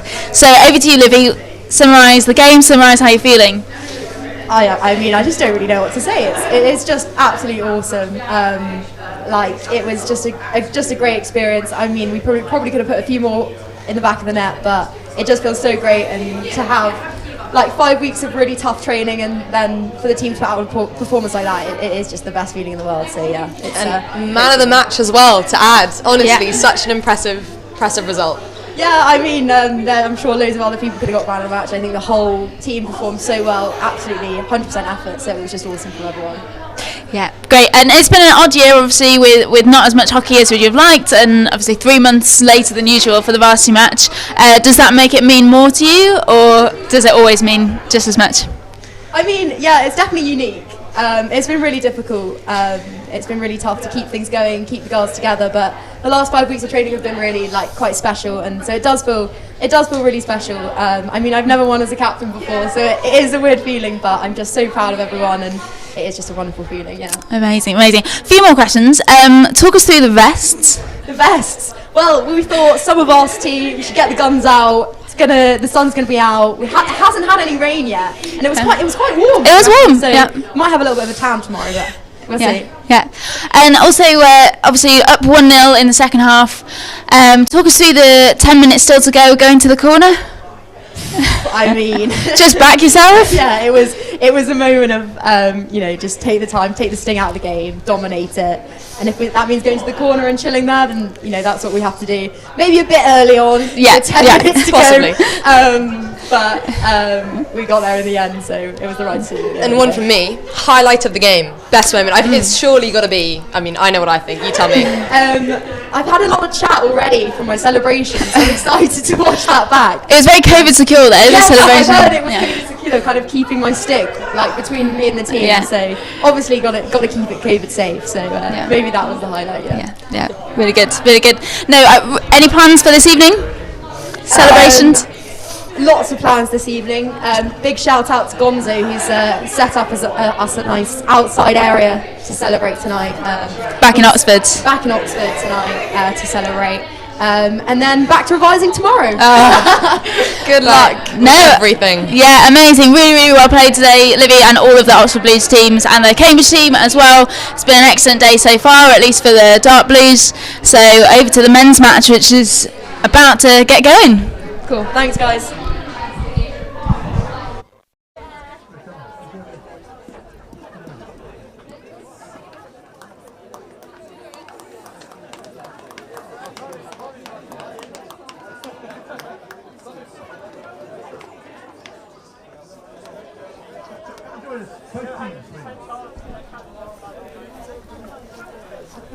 Welcome back to Southgate Hockey Club, where the men's varsity hockey match is about to take place between Oxford and Cambridge. As you can see, the players are just walking out onto the pitch and being introduced. I'm Henry Taylor, your commentator here, representing Oxford, and I'm delighted to be joined by Harry Leng of Cambridge. Harry, how are you? Henry, very nice to meet you. I'm very well, thanks. It's good to be back here after a very strange 14 months since the last game. It seems that COVID has hit many things financially, and the same goes for Oxford University Hockey Club, who this year have decided not to upgrade to sleeves on their shirts. It's a new addition to their wardrobe. What do you make of that, Henry? Yeah, an odd decision, and not one I personally would be happy with. A good set of arms on show, a few farmer tan lines. Players are being introduced now. Captain Johan Pereira wearing his captain's armband round. He's obviously been doing some work there on those arms in the knowledge that he's wearing a sleeveless top. But the rest of them, shame they didn't get a bit more work in. No, it seems so, but they've had a long old time to be working on those, and some results are indeed showing. We've got Cambridge's team captained by Jonathan Park this year, who's a fourth-year engineer, and it's been a rather strange year for them. Cambridge played their last competitive league match in November 2020, and it was about 5 months until April this year where they went back to training. And it's been a very strange year for them, and I can imagine the same for Oxford. Yeah, I think Oxford actually were banned from playing by the university for a while in fear of the coronavirus, and managed to fit in a few league games. In fact, during their warm-ups, I had the pleasure of playing a few games against them, running around with them. They were getting back in shape, so a bit of rust, but hopefully knock that out. A few players coming back from injury as well for Oxford, so it's going to be interesting to see. Very hard to tell on the form book as there is no form. Oxford have 9 returning Blues, and Cambridge, I believe, have 8. So a good spread, and looking forward to what should be a good game. And just delighted to be able to be back here watching the Varsity match. So many good memories playing here at Southgate. I'm sure for you too. Harry, I think, played last year. I did indeed, in a 5-0 victory against Oxford, which was a privileged match to be part of. But just going back on your point, Henry, the lack of data points over the last year is really going to contribute to a very interesting game, because there's no form book to really look at, and the thing about the Varsity match is it really is a game of of composure and how you approach it in your head. Charlie Bannister, the coach, has always had a good mantra, which is keep your head in the fridge and legs in the oven. And that's going to be very important, I think, for the guys today. So really, there is a big question mark over who's going to win today's game. Yeah, I completely agree. Yeah, very wise words, and nice to see. Now, you mentioned Charlie Bannister, the coach, been coached there for many years, and we're delighted to have Mark Rutherford coaching the Oxford team, and managed by his wife Heidi. They've just done an incredible job keeping these guys together, and it's so nice to see Mark back on his feet and providing some quality work. Shout out to my old coach John Shaw, who had similar phrases about the Varsity match and various places around the D, where it's a place for a cold head and hot feet. I always find the first 10 minutes expect some cagey hockey with a lot of turnovers, so we're in for a treat here. Yeah, those first 10 minutes always tend to be extremely manic, and the lack of hockey played in the last 14 months is going to be a contributing factor as to whether that manic period extends for the whole game, or if the rust manages to get dusted off after the first 10 minutes. There's one, I was about to say returning blue this year, called Ollie Phillips, who sadly got mumps before the game last year, and his Blues Blazer has been in quarantine for 14 months. So it's great to see him on the pitch today, starting, having earned that blue as part of the starting 11. And we're underway in the first manic 10 minutes, and Oxford seems to be playing good hockey round the back, down the sides, and all to play for. All to play for. That's a nice ball going into the D. Fred Newbold. Oh, and that's a save on the line. Incredible. Oh, and that's not great. What a fantastic save that is by... The ball is pinging around in the D, and I think you can hear from the very small crowd that we have here, but very loud, that is a short corner awarded to Oxford University in what must be the first sort of minute of the game. I don't know what Oxford have up their sleeve. I know Johan Pereira fancies himself as a bit of a drag flicker. I don't know if they've got anything else in their locker, but now would be a good time to find it. Wow, we've barely started, and some real excitement there. Oxford obviously won the toss and played a lovely ball down the line into the D. Some frantic Cambridge defence resulting in that short corner. Cambridge preparing their defence. Is that Will Thompson to inject? Johan Pereira on the right castle, likely to go to him. To Johan. Oh, behind the back. Oh, it's an interesting decision of a first move. Very well defended there by Han-Tian Wang. Oxford have been very strong on short corners in the last 4 or 5 years. In fact, the Oxford team haven't scored an open play goal since 2017. All of their goals have come from short corners and set plays. So it's something to watch out for, but a very strong start by Oxford. Pinged it back to their centre-backs, down the line, into the D. It's absolute textbook stuff, and really makes for an exciting 65 minutes left to run.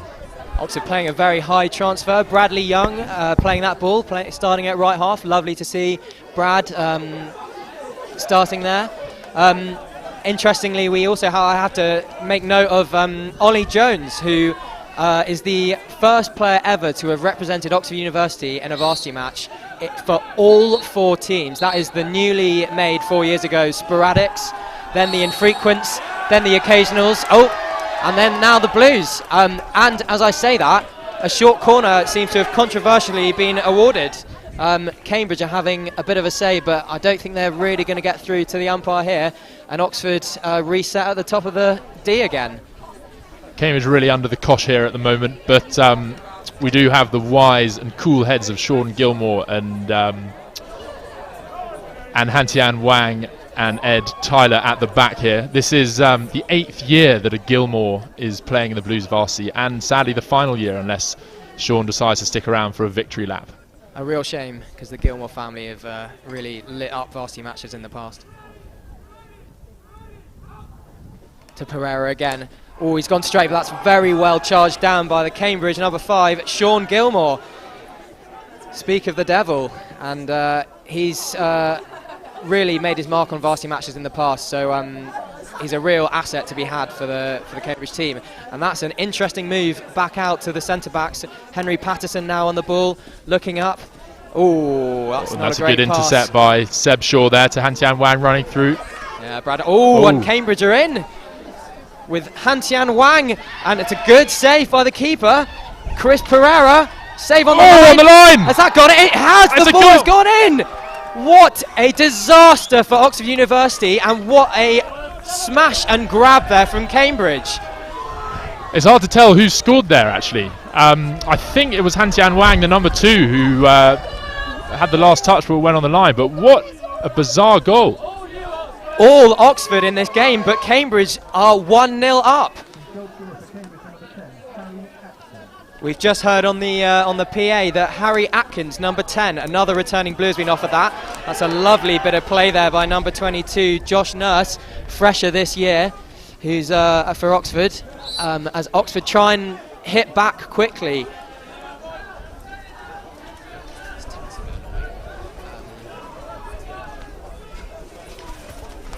Oxford should be a well-drilled team here.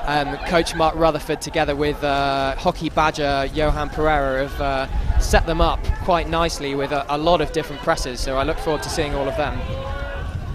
And lo and behold, that press already gets Arthur Hughes on the ball. A nice ball into towards the D. Josh Nurse, lovely bit of skills there as he tries to get in. And is that a foot?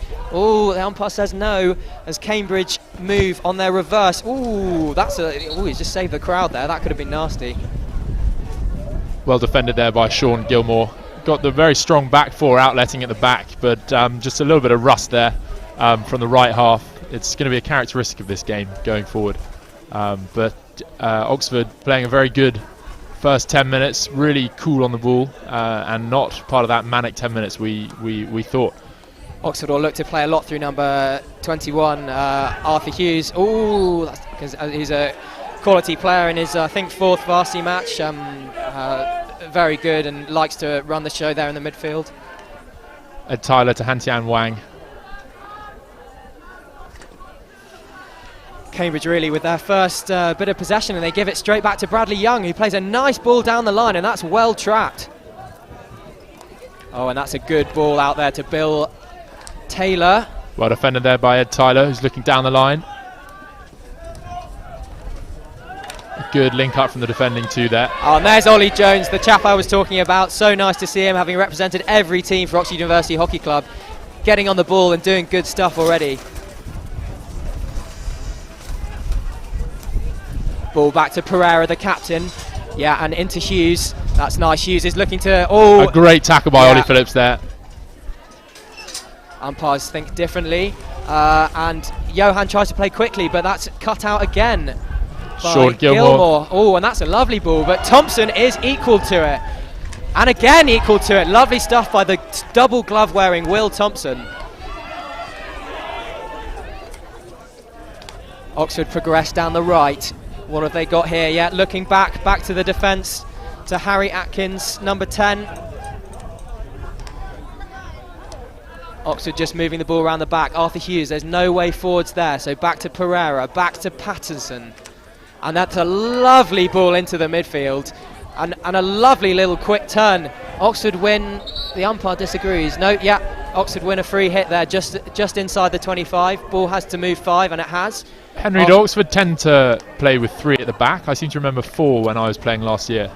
Mix and match. I've played in teams who've quite liked a 3-2-3-2, and also teams with a 4. Johan quite likes experimenting with his formation, so expect to see some changes during the game, and he likes a big aerial like that. But that's a great pick from Ed Tyler. Seb Shaw and Ed trying to open it up, but some scrappy hands at the back. Cambridge lucky to get that first goal, and still then under the cosh by Oxford, but all to play for. Yeah, it really is. I mean, Cambridge, what a result for them with that goal, but very well stolen and lovely work by Hantia Wang starting it, well, making the lead to start it off and make it possible. That's a great Aaron press Goss by Jack England, who's getting his first blue this year after 2 years in the Wanderers. It's great to see good upwards mobility between the squads. Yeah, I think it's the sign of a really healthy hockey club, to be honest.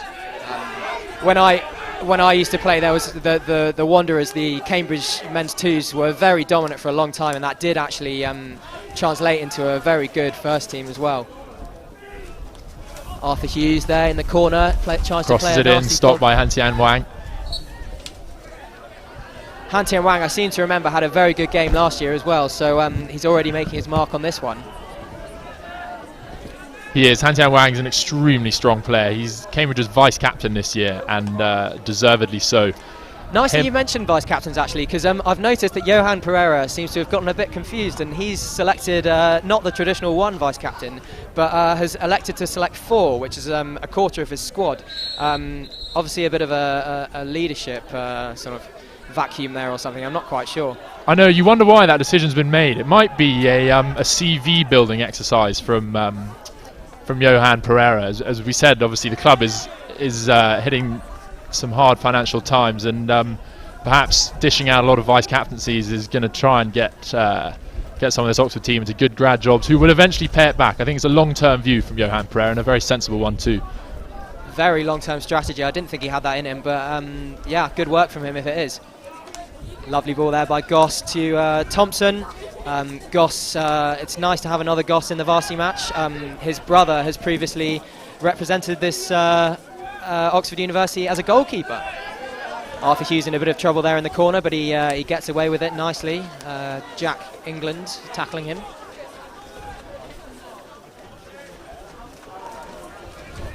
We've also got Han-Tian Wang here, very strong on the right half. Pereira rolls onto a flat stick. Wang, what can he do with it? Ooh, crosses it in, and there's no one on the end. And this Cambridge player looks like he's running in a bit of treacle, trying to get to that, and doesn't quite make it. Pereira back on the ball. What's he going to do? Again through Hughes, back to Thompson and back to Hughes.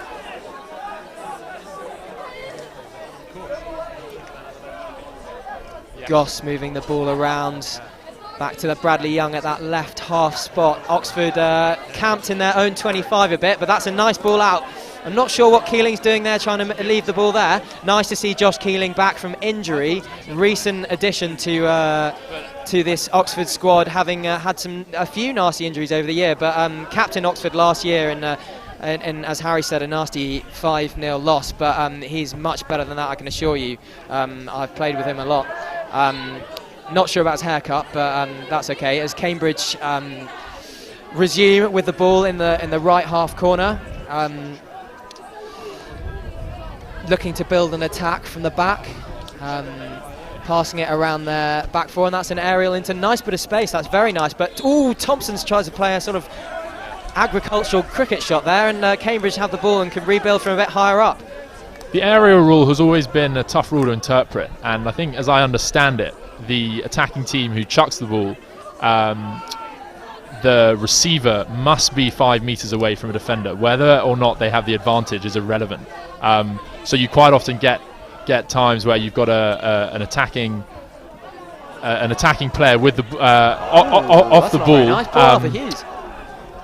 And yet it's given to the defence. It's always been a tricky one in the games I've played in. Yes, no, not easy. All you really ask for is just consistency, as Josh Keeling puts in a bit of a slash there, and poor Arthur Hughes has just crawled off the pitch. I hope he's okay, because he really is an important part of Oxford's team.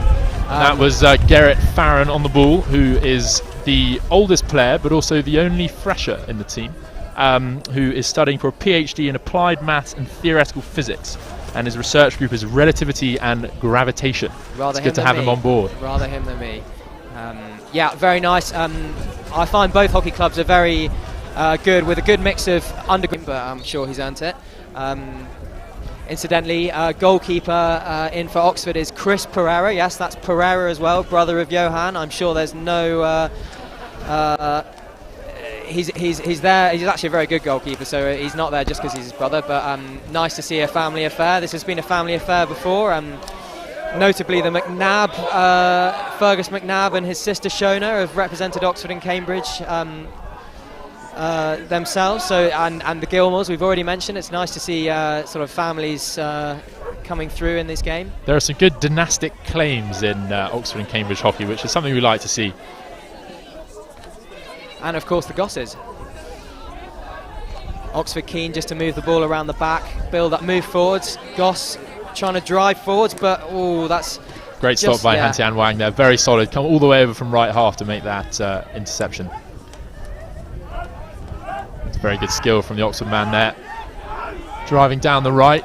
Number 9, Fred Newbold. He's been playing a few. He's represented Wales senior team in a few sort of warm-up games. So he really does have quality, and we saw that last year, and hopefully he can bring it again this year. Hugo Middle with his hands in the D there. Can't play with your hands in the air, Hugo. Tough to see. Hugo, very nice to see. He was representing the Occasionals last year, and I think this is his final year, so nice to see him get a blue. Ooh, and that's some bad misses there. And Cambridge, ooh, what's he done there? That's a shame. It's Jamie Rintoul on the ball there. His nice first idea. blue. Sorry, that's a nice idea. Yeah, nice to see. Although we have 8 and 9 blues respectively for Cambridge and Oxford returning, nice to see some new blues as well, and nice that they've been able to get them. And some people in their last years. So the fact that this match can go ahead is really nice for that as well. I know we were very lucky last year. I think the Oxford and Cambridge hockey varsity match was on the 2nd of March. And the boat race was cancelled a couple of weeks later, as was the football varsity. And I remember a few people having sort of coughs and sniffles, and that must have been the first onset of coronavirus that we saw at Southgate Hockey Club. Yeah, it's funny to think back to that time, really, and all we've gone through now. But as the wind and the rain starts to pick up, Oxford will be really regretting these singlets. But oh well.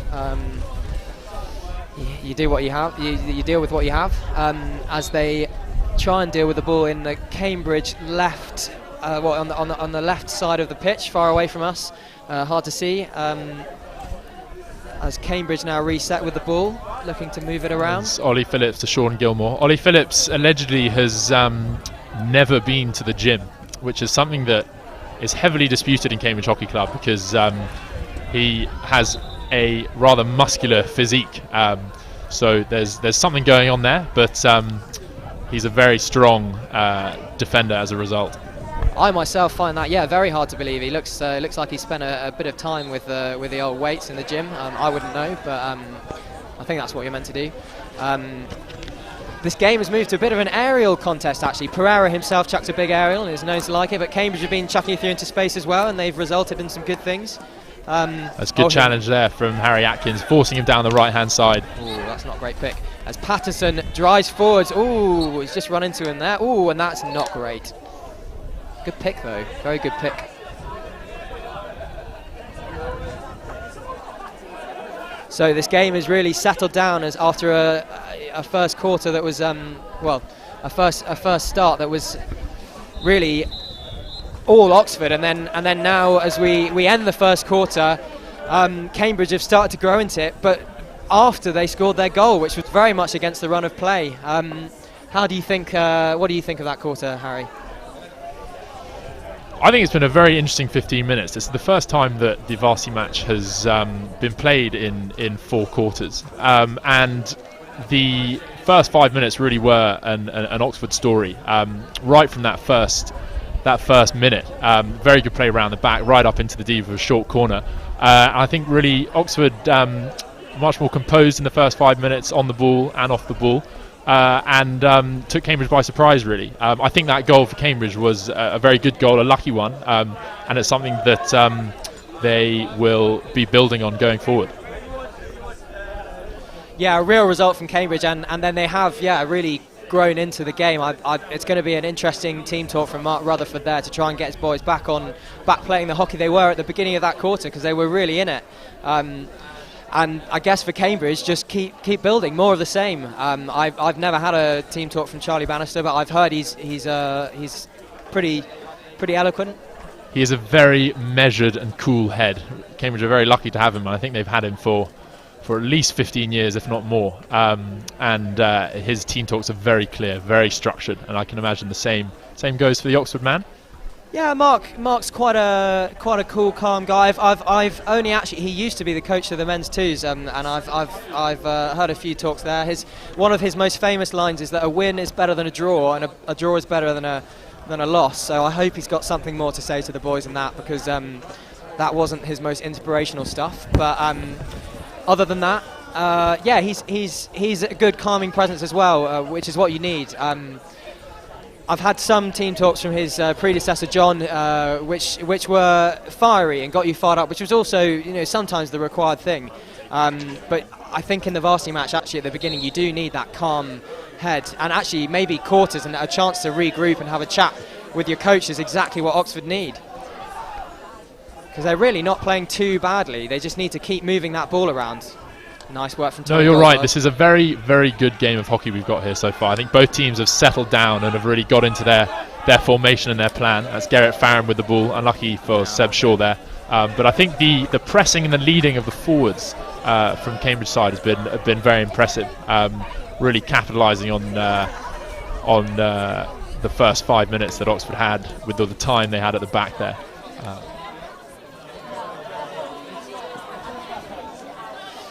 Arthur Hughes has been put in a bit of trouble there, but he's done well to get out of that. He's used to getting the ball with his back to goal, but hopefully not too often that close to it as well. He's now tried to get out of being sort of double teamed there, and he's given the ball away. Ooh, that looked a bit painful. Get up, come on, it's okay. Good bit of scrappy hockey there, but we've got Ollie Phillips now back on the ball. And Cambridge reset and play it around the back. You can see Cambridge play a 4-3-3 in this game, which is a formation that I think Cambridge University Hockey Club have played since they first were founded in 1890, and it's a formation that served them well. Crikey, well, it really has served them well. No change there, and I mean it is a pretty standard formation. Oxford have, as I say, they've trialled with the 3-2-3-2 and various other things at the moment. I'm sure Johan and Mark will have some things up their sleeve for today. So watch out for that. And they've got a variety of different presses, I know, because I was playing against them and they were screaming all sorts of things. No idea what was going on there. Oh, that's a change of routine there from Ollie Phillips, who's so far been passing it around the back. But I think the aerials are going to be a dominant force in this game going forward. Yeah, definitely, especially as the weather starts. I mean, you probably can't see it on camera, but it's starting to rain, which isn't very pleasant. But as it gets a bit wetter, those aerials they start skidding on a bit and get a bit harder. And yeah, lo and behold, Johan lobs another one. Ooh, what's happened? And there's that aerial rule coming into play. The Oxford attacker not 5 metres away from the Cambridge one, and advantage plays no part in the decision to no, not at all. That's good umpiring there, actually. Nice and consistent. That's what I like to see. Oh, and Arthur Hughes pounces on a dodgy trap in the middle. Is this a chance for Oxford? That's trying to get that ball into Josh Keeling, who's not really managed to get into this game yet. Tommy Goldberg, who's got a very questionable lid, passes. Oh, Josh is looking for that short corner, and where else is that going, umpire? Oh, and he's having none of it. Yeah, that's a Cambridge 16. That's probably why.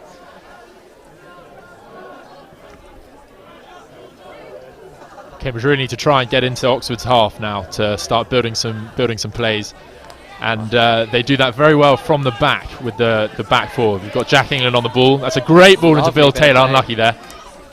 Oh, that's not great from Johan, but it's been well cleared up by Patterson in the middle, who's roamed forward. He's normally a centre back, but he's really charged forwards to try and make a difference in the midfield.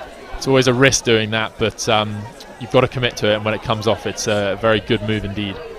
Yeah, it's good. It's a sign of a really quality centre-back, I think, as one who's comfortable to move forwards and play there and try and influence the game from a bit further forwards. That's unlucky from Jack England there, right place, right time. But I think that's some COVID rust for you. Yeah, it'll be interesting to see if the players start to tire towards the end of the game, actually, if the rust comes in. That's a lovely trap there. It's a very unmarked midfield there. Charlie Bannister there with his hands in the air on the side. Quite rightly so. It was one thing I remember playing under him, that he was very strict about his marking in the midfield. Force them round the edges and make that their only channel. Yes, I always noticed that as well, actually. Cambridge always used to work very hard in the midfield, and they have been in this game. A good first few touches there from Josh Keeling, trying to make his mark on the game, and as he stands there, number 7 behind the ball. Cambridge looking to go down that right wing where there's a lot of Oxford players. There's a big gap here on the left. Interesting to see if they try and switch it. Yeah, no, maybe not. That's very good from Ed Tyler there, an obscene piece of skill. Yeah, lovely turn. He's very lanky, isn't he? Oh, good tackle there, good tackle. He is a very lanky chap, but a very good hockey player too. His family produced this delicious honey called Cobweb Cottage honey, and rumour has it that this honey producing behemoth will be sponsoring Cambridge University Hockey Club next year, but watch this space. Very wholesome.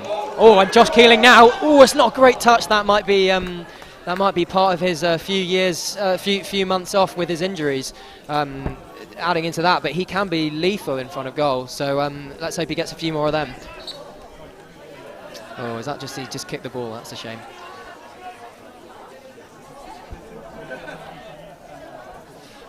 Oxford starting to press a bit higher.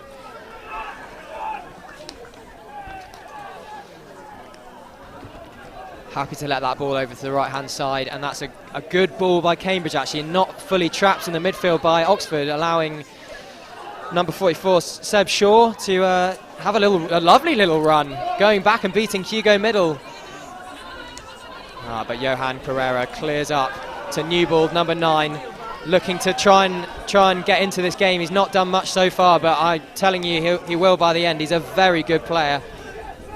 Very good piece of attacking play there by Seb Shaw. Sadly couldn't get it into the D, and good composure from Oxford. But yeah, I think this is really coming into its own, this game. There's some good play by both sides, good composure, good heads, and very exciting run going forward. We've got number 10 from Oxford there going forward, driving into the top of the D, shut out there by Bill Taylor. Bill has been in Charlie Bannis's roster for a long time. He was coached by Charlie in the England under-16 setup, so Charlie knows him well.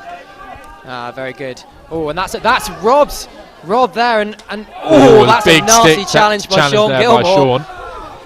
Oxford get into the D and play what's happened there? No, dangerous. No, the umpire's having a big blow here. What's he doing? I think he didn't like that challenge. That's a couple of bad words there from was Oxford or Cambridge team, who knows, but Cambridge have it as a 16 at the back. I think the Cambridge team wasn't very happy with that challenge, and that's he's lucky to get away with that aerial into number 9 of Cambridge, Bill Taylor. Coming together of bodies, and Oxford come away with the ball. Lovely switch of play there by Bradley Young. That was a good quick start there from Oxford's number 3. The best oppositions I've ever played against are the ones who take the ball very quickly and do it properly. Sadly couldn't come away with anything from there, but again, Cambridge reset at the back with their very strong stalwart of a back 4. We can hear Sean Gilmore. Great ball down to Jamie Rintle, very well cut off by Oxford number 88. Bradley Young. Nice to see Bradley. He's played in the Oxford men's 3s and the men's 2s for many years, and yeah, really nice to see him finally playing in the first team.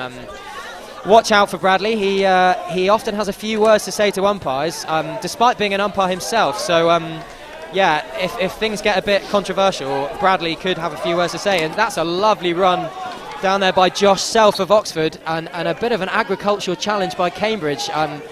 No cards really given out yet today. One card I think in the women's game, just a green, in what was a 1-0 domination, I can only say, by Oxford. Really all one-way traffic, but not great in front of goal, which we've already seen Cambridge beat that with 1 shot, 1 goal. I know it's a very high-yielding attacking play from Cambridge. We've got Han-Tian Wang there on the ball to Jack England. Some good play there. Cambridge are going to really start coming to the fore when they manage to make those final 2 passes in the last quarter of the pitch there. Yeah, it was well cleared up there by Josh Nurse, fresher this year, who's got a lot of promise. He's been all over the pitch actually today, which has been nice to see. So a lot of promise in Oxford attack. This game has settled down into quite a sort of cagey but equal affair. but Oxford are attacking down the right with Will Thompson. That's well cut out by Cambridge as he tries to play the ball into the D. Very good clear by Ed Tyler there. Ed and Sean there at centre back, not letting a lot through at the moment. No, it's also really nice to have a centre back partnership who played in a lot of games and have that seniority. Oxford have it too in Johan Pereira and Henry Patterson. That's a good clearance. And is that short corner? What's the umpire? Yeah, the umpire singing short corner. Well run there by Hugo Middle. He's tried to deflect that in on goal, and Cambridge have just run straight into it. Yeah, really nice work. And Oxford with their third short corner. What are they going to do here? Hopefully they've got a bit more in the locker than what they've shown so far. Maybe a Johan Pereira straight flick this time. Yeah, that was a very well-timed deflection off Hugo Middle onto Sean Gilmore's foot there. Not much Sean can do about that. But will we be seeing Johan Pereira on his lethal drag flick on this short corner? He tends to shoot low and pro, as they say, and Oxford setting up there for their third short corner of the game.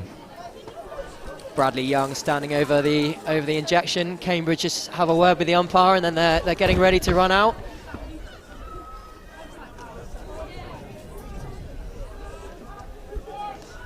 And it is Pereira, and high and wide.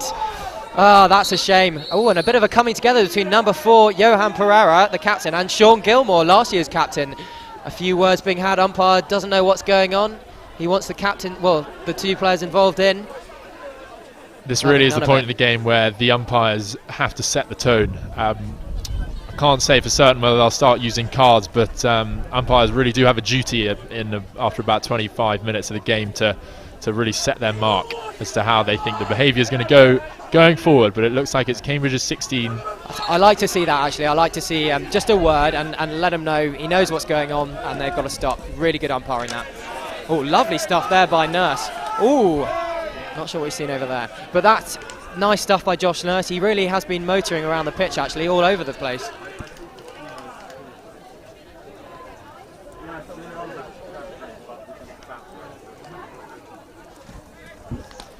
Oxford reset, ball with Aaron Goss, back to George Holding, back to Pereira, ball into Thompson, who's in acres of space, quite far up the pitch, but it's well tackled by Cambridge, well tackled by Cambridge. Very good tackle by Seb Shaw there, building the attack down the right hand side with Bill Taylor. Johnny Park to Bill Taylor. The player on the Cambridge team who's had quite a lot of action in this game is Toby Fairhurst in goal. This is his first year playing. And it is the third year that we've had a Toby, a person named Toby, in goal, and the 5th year that we've had a Toby in the squad.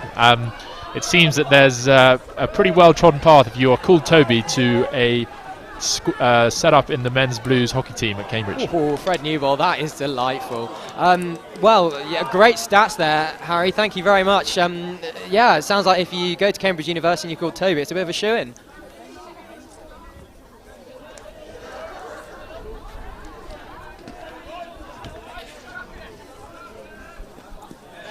I remember playing against the Brooks brothers in goal, who were always a bit intimidating, very good. But we had, who I believe I can see somewhere around here, George Oyobode, who really made his mark in several varsity matches, an excellent goalkeeper. Sometimes it can be tough as a goalkeeper. You can have the most incredible team and not have a look in because you don't have anything to do, and sometimes you can just be the most involved player on the pitch, which is not an ideal day out. And so far, Chris Pereira's only had to pick up the ball from the back of his net. As you say, Toby Fairhurst, the Cambridge goalkeeper's really been the one who's had the most work to do, and he has done it well, to be fair to him. More aerial battling. Bradley Young of Oxford comes out with it. Nice pass to George Holding. Oxford trying to switch the channel. There's a lot of space here on the right. Cambridge getting quite a few interceptions in the final third of the pitch. That was an unlucky attack they had about a minute ago, which rolled onto Harry Atkins's foot. But Cambridge looking like they're going to be building some more plays in the next 5 minutes for the half-time whistle. You can but hope. This game is, some of the basics are starting to fall out of it. It's been a bit of midfield ping-pong, as I like to call it. That's a nasty foul. That's a very good phrase there, Henry. I think fitness will play quite a major role in this game. I don't know about you, but there was nothing that I could do to prepare myself for coming back to hockey after a good hiatus, and I don't think anyone's managed to crack it.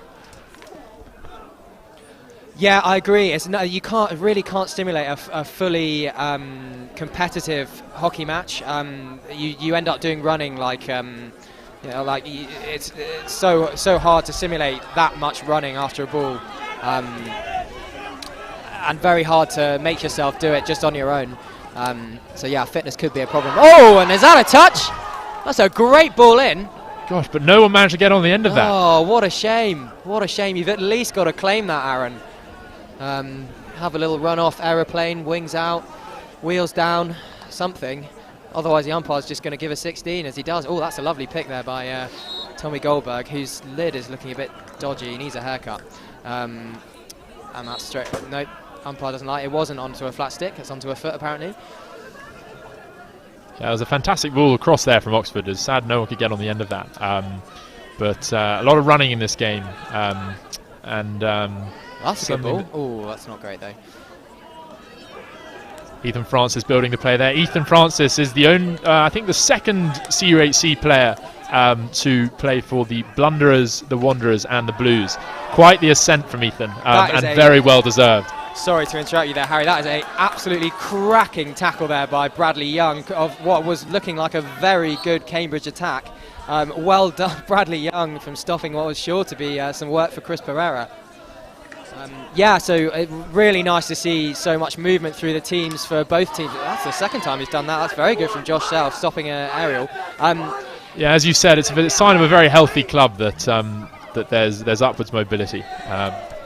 Yeah, and I can't say again how nice it is to see Ollie Jones playing in this game from the men's fours all the way up through the threes, twos, and to the ones in 4 years. I know that really is a quality accolade for him, yeah. And I'm sure very richly deserved when he got that call from Captain Pereira. Yeah, and just shows how much work he must put in and how coachable he is. Yeah, really nice to see. Cambridge now with a dangerous attack on the side of the D, and oh, that looks like a set move. That a Bannister special off the top. He learnt that one off John Shaw certainly, and Oxford come away with it with Fred Newbold, who's just decided to use one hand now. Oh, that's not a very nice tackle.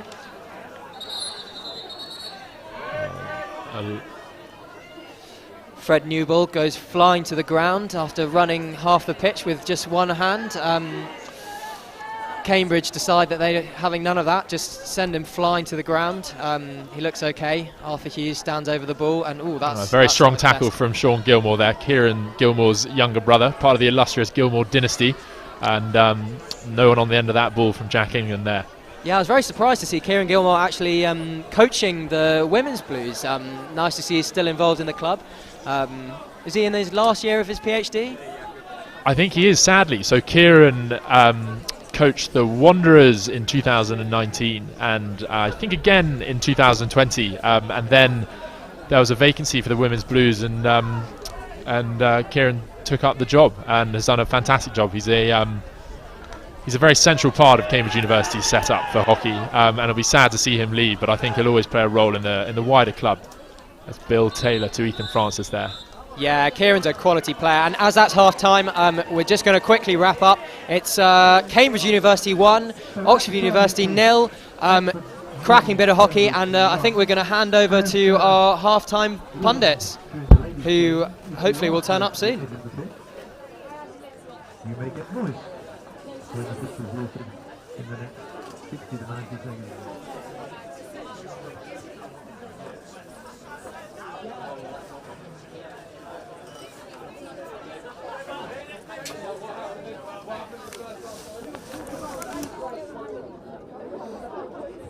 Hi, I'm Mina. I'm a Senior Associate Consultant at JMAN Group. We're proud sponsors of the Varsity Match 2021, which we've sponsored for as long as we've existed. For those of you that haven't heard of us before, we're a fast-growing management consultancy firm who's looking to hire smart and driven individuals who are looking for a challenge. I'm here to tell you a little bit more about what we do and what a career with JMAN Group would look like.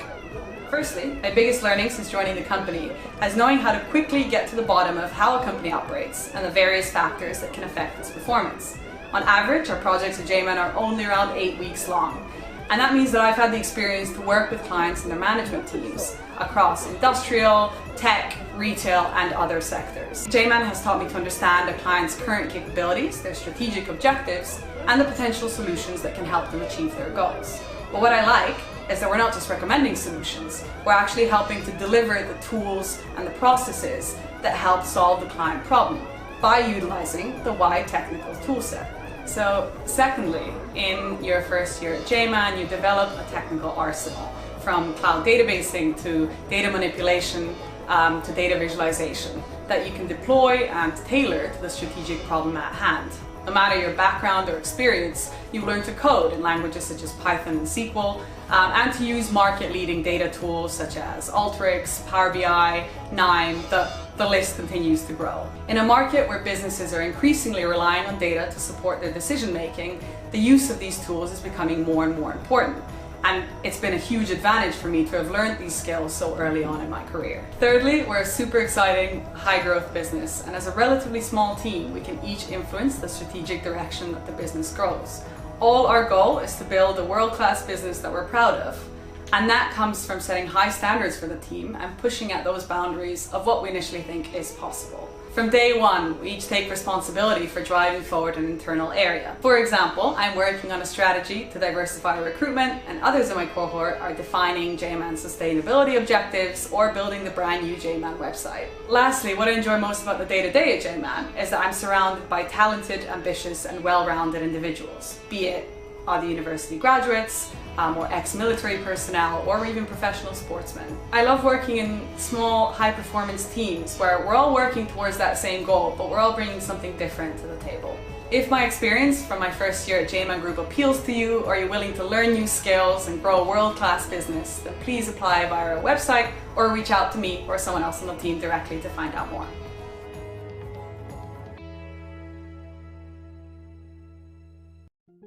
We all know the world is changing, faster than ever. Ever more complex regulations are leading organisations to encrypt a greater proportion of their data, so that even by the end of this year, 90% of all internet traffic is expected to be encrypted, which will need extra levels of security and a more innovative approach. The traditional solutions will no longer work. Why? The answer is simple. Because the hackers also use encryption for concealment to disguise their malware and ransomware. Which means to defend your business effectively, first you must understand the encrypted traffic on your network. This is what Varsity does. Our unique platform allows your business to detect anomalous behaviour hidden within encrypted traffic without the need for decryption. It acts as an automated early warning system for security teams, directing them quickly to threats hidden within encrypted traffic, shortening time to respond. Designed to be effortlessly integrated, reducing the threat to organisations by making the encrypted world more secure and compliant. Empowering your team to be the hunters, not the hunted. Varsity. Be the hunter, not the hunted.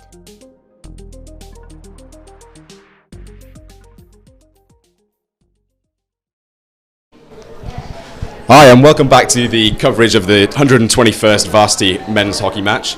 I'm here with Ryan Kavanagh, Kieran Gilmore and Dilip Goyal, and we're here to talk a little bit analysis. So guys, what have you made of the half so far?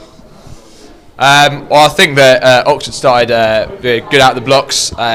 Clearly had their chicken nuggets Usain Bolt style, and they were, they put the pressure on straight away, high press, turn the ball over, create a few very good chances, a few scrambles in the D. Potentially a goal should have been scored, but Cambridge straight back into it by the end of the first quarter. Long ball through, and a few chances. Good save by the keeper, Chris Pereira, but ball scrambled over the line. But looks things. Yeah, Oxford seems to be putting on quite a lot of pressure high up the pitch. Kieran, Cambridge seems to be taking a slightly more approach, a bit more set back down the pitch. Yeah, I mean, this is a classic tactic of Charlie Bannister's. The advice always is don't go out there running around like headless chickens. Legs in the oven, head in the fridge. That's what he says. But I think I've got to say this is one of the fastest paced varsity matches I've seen for quite a few years, which is surprising because I know they haven't been playing a lot of hockey. They've had, I think, a month's build up, training twice a week, a few practice games, but it is really, really quick out there. Maybe I think normally both teams would have had a league game on the Saturday, so the legs are a bit extra fresh, not having a double header this weekend. But yeah, it's interesting to see whether that pace will continue into the second half or whether the game will open up a bit more. Yeah, I think the game's quite well poised, to be fair, because it's one of those ones where, Oxford, I'd say, have had most of the half. Like, they've played really well, controlled the ball in the middle of the park quite well. But being 1-0 down and after last year's struggles, you haven't had the season to build that confidence in. You've got a whole half to progress through. And it's going to be interesting to see if they can hold the mentality of look, we've got a whole half here. Can we keep playing our hockey? Can we keep controlling the game and just work it through? Or are they going to get nervous and start letting Cambridge back into the game? Because they've had them under the ropes of it, and it's just going to be that kind of mentality of trusting each other. Yeah, absolutely. How do you see the second half shaping up? Do you think potentially the Oxford pressure is going to burst through the Cambridge defence, or maybe Cambridge might nick another? I think one of Oxford's key weapons is a short corner, and so far Sean's been very good running it down. They haven't any shots on target. Johan and George very, very capable off the top. I expect if they get another shot away, definitely expect them to work the keeper, potentially at the back of the net. So I think that's Oxford's game plan. Cambridge very resolute at the moment, but maybe hit a few short corners and then see what they can get from that. Yeah, I wonder if they've got any routines up their sleeves, Oxford, because at the moment the straight strike from the top isn't working. We're going back. Oh, I think we're going to head back to the commentary.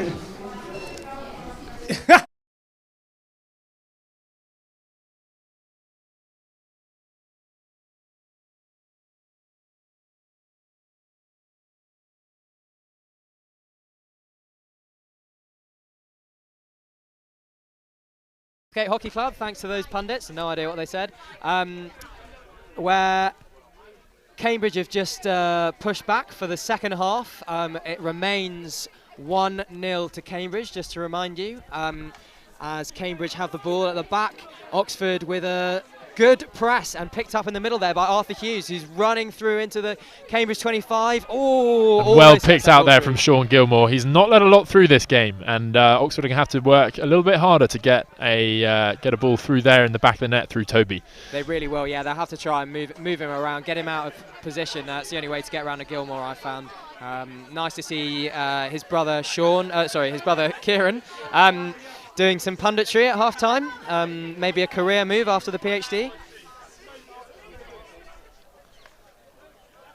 And then Tyler smashes the ball up the pitch. Lucky to get away with that there from Ben Rushmore. This is his first year playing for the Blues, his third and final year at the university, having played for Wanderers 2 years. And amazing how quickly these things go. I remember him as a bright-eyed young fresher in his first year. Now he is a long-haired, mature third year playing in his first Blues match. Tell me about it. I know the feeling. As Cambridge, nice attack there into the D, but that is an uncharacteristically good tackle by Josh Keeling. No, it's a foul, but it's just out of the D. Yeah, that's more just like out of the D there for Cambridge, who have yet to have a short corner. This might be a play that builds up to get their first one. Oxford defending strongly with their mid to low size biceps pulsating out of their tops there. Yeah, once again, if you missed, Oxford have turned up in singlets and we're not sure about it. Oh, that looked a bit high. Yeah, high challenge there from Bill Taylor.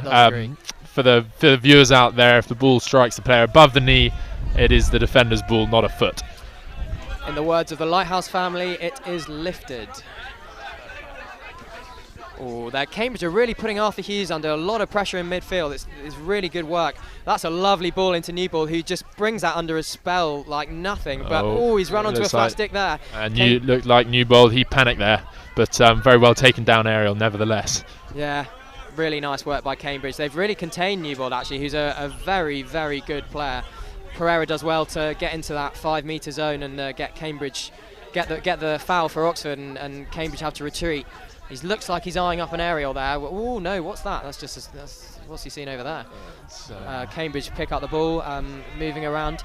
A bit static from Oxford actually in the midfield. All of them just sort of walking. very Seb ball Shaw there focused. with his electric hands coming through. A great tackle from Johan Pereira, the captain. And Ollie Phillips, a bit of altitude sickness up there at the top of the pitch. Jack England, again, good-handed player. Oh, well done, Arthur Hughes, though, and he's run past one. That's an agriculture challenge at best, and he's got through another one. Lovely little lift. Oh, it's and a good that pick there final from ball. Ollie Phillips. Really good pick by Ollie Phillips, because I think Oxford might have been in there otherwise. Ooh, Henry Patterson, that's... Oh, and that's a foot there. The umpire is missing a good game here. I think it hit someone's foot. And back to Johnny Park at the top of the D, who slaps it in. Very well defended by the Oxford number. George Holding, number 10. Yeah, he's a good player. He played last year. He's got lovely hands as well, but we haven't seen many of them. But, oh, this is a good chance for Fred in the middle there, out to the right. This is a dominating piece of play here from Oxford down the right-hand side. And Sean Gilmore there, getting underneath number 22 from Oxford. Oh, but illegally, apparently. And just Josh pauses Nurse. the attack there from Sean. That's very well played. Oh, and that's very well played, because that's not a very nice ball to defend. Oh, and that's agricultural. Oh, no, it's not. Oh, the umpire's coming under a bit of flack here from this limited crowd.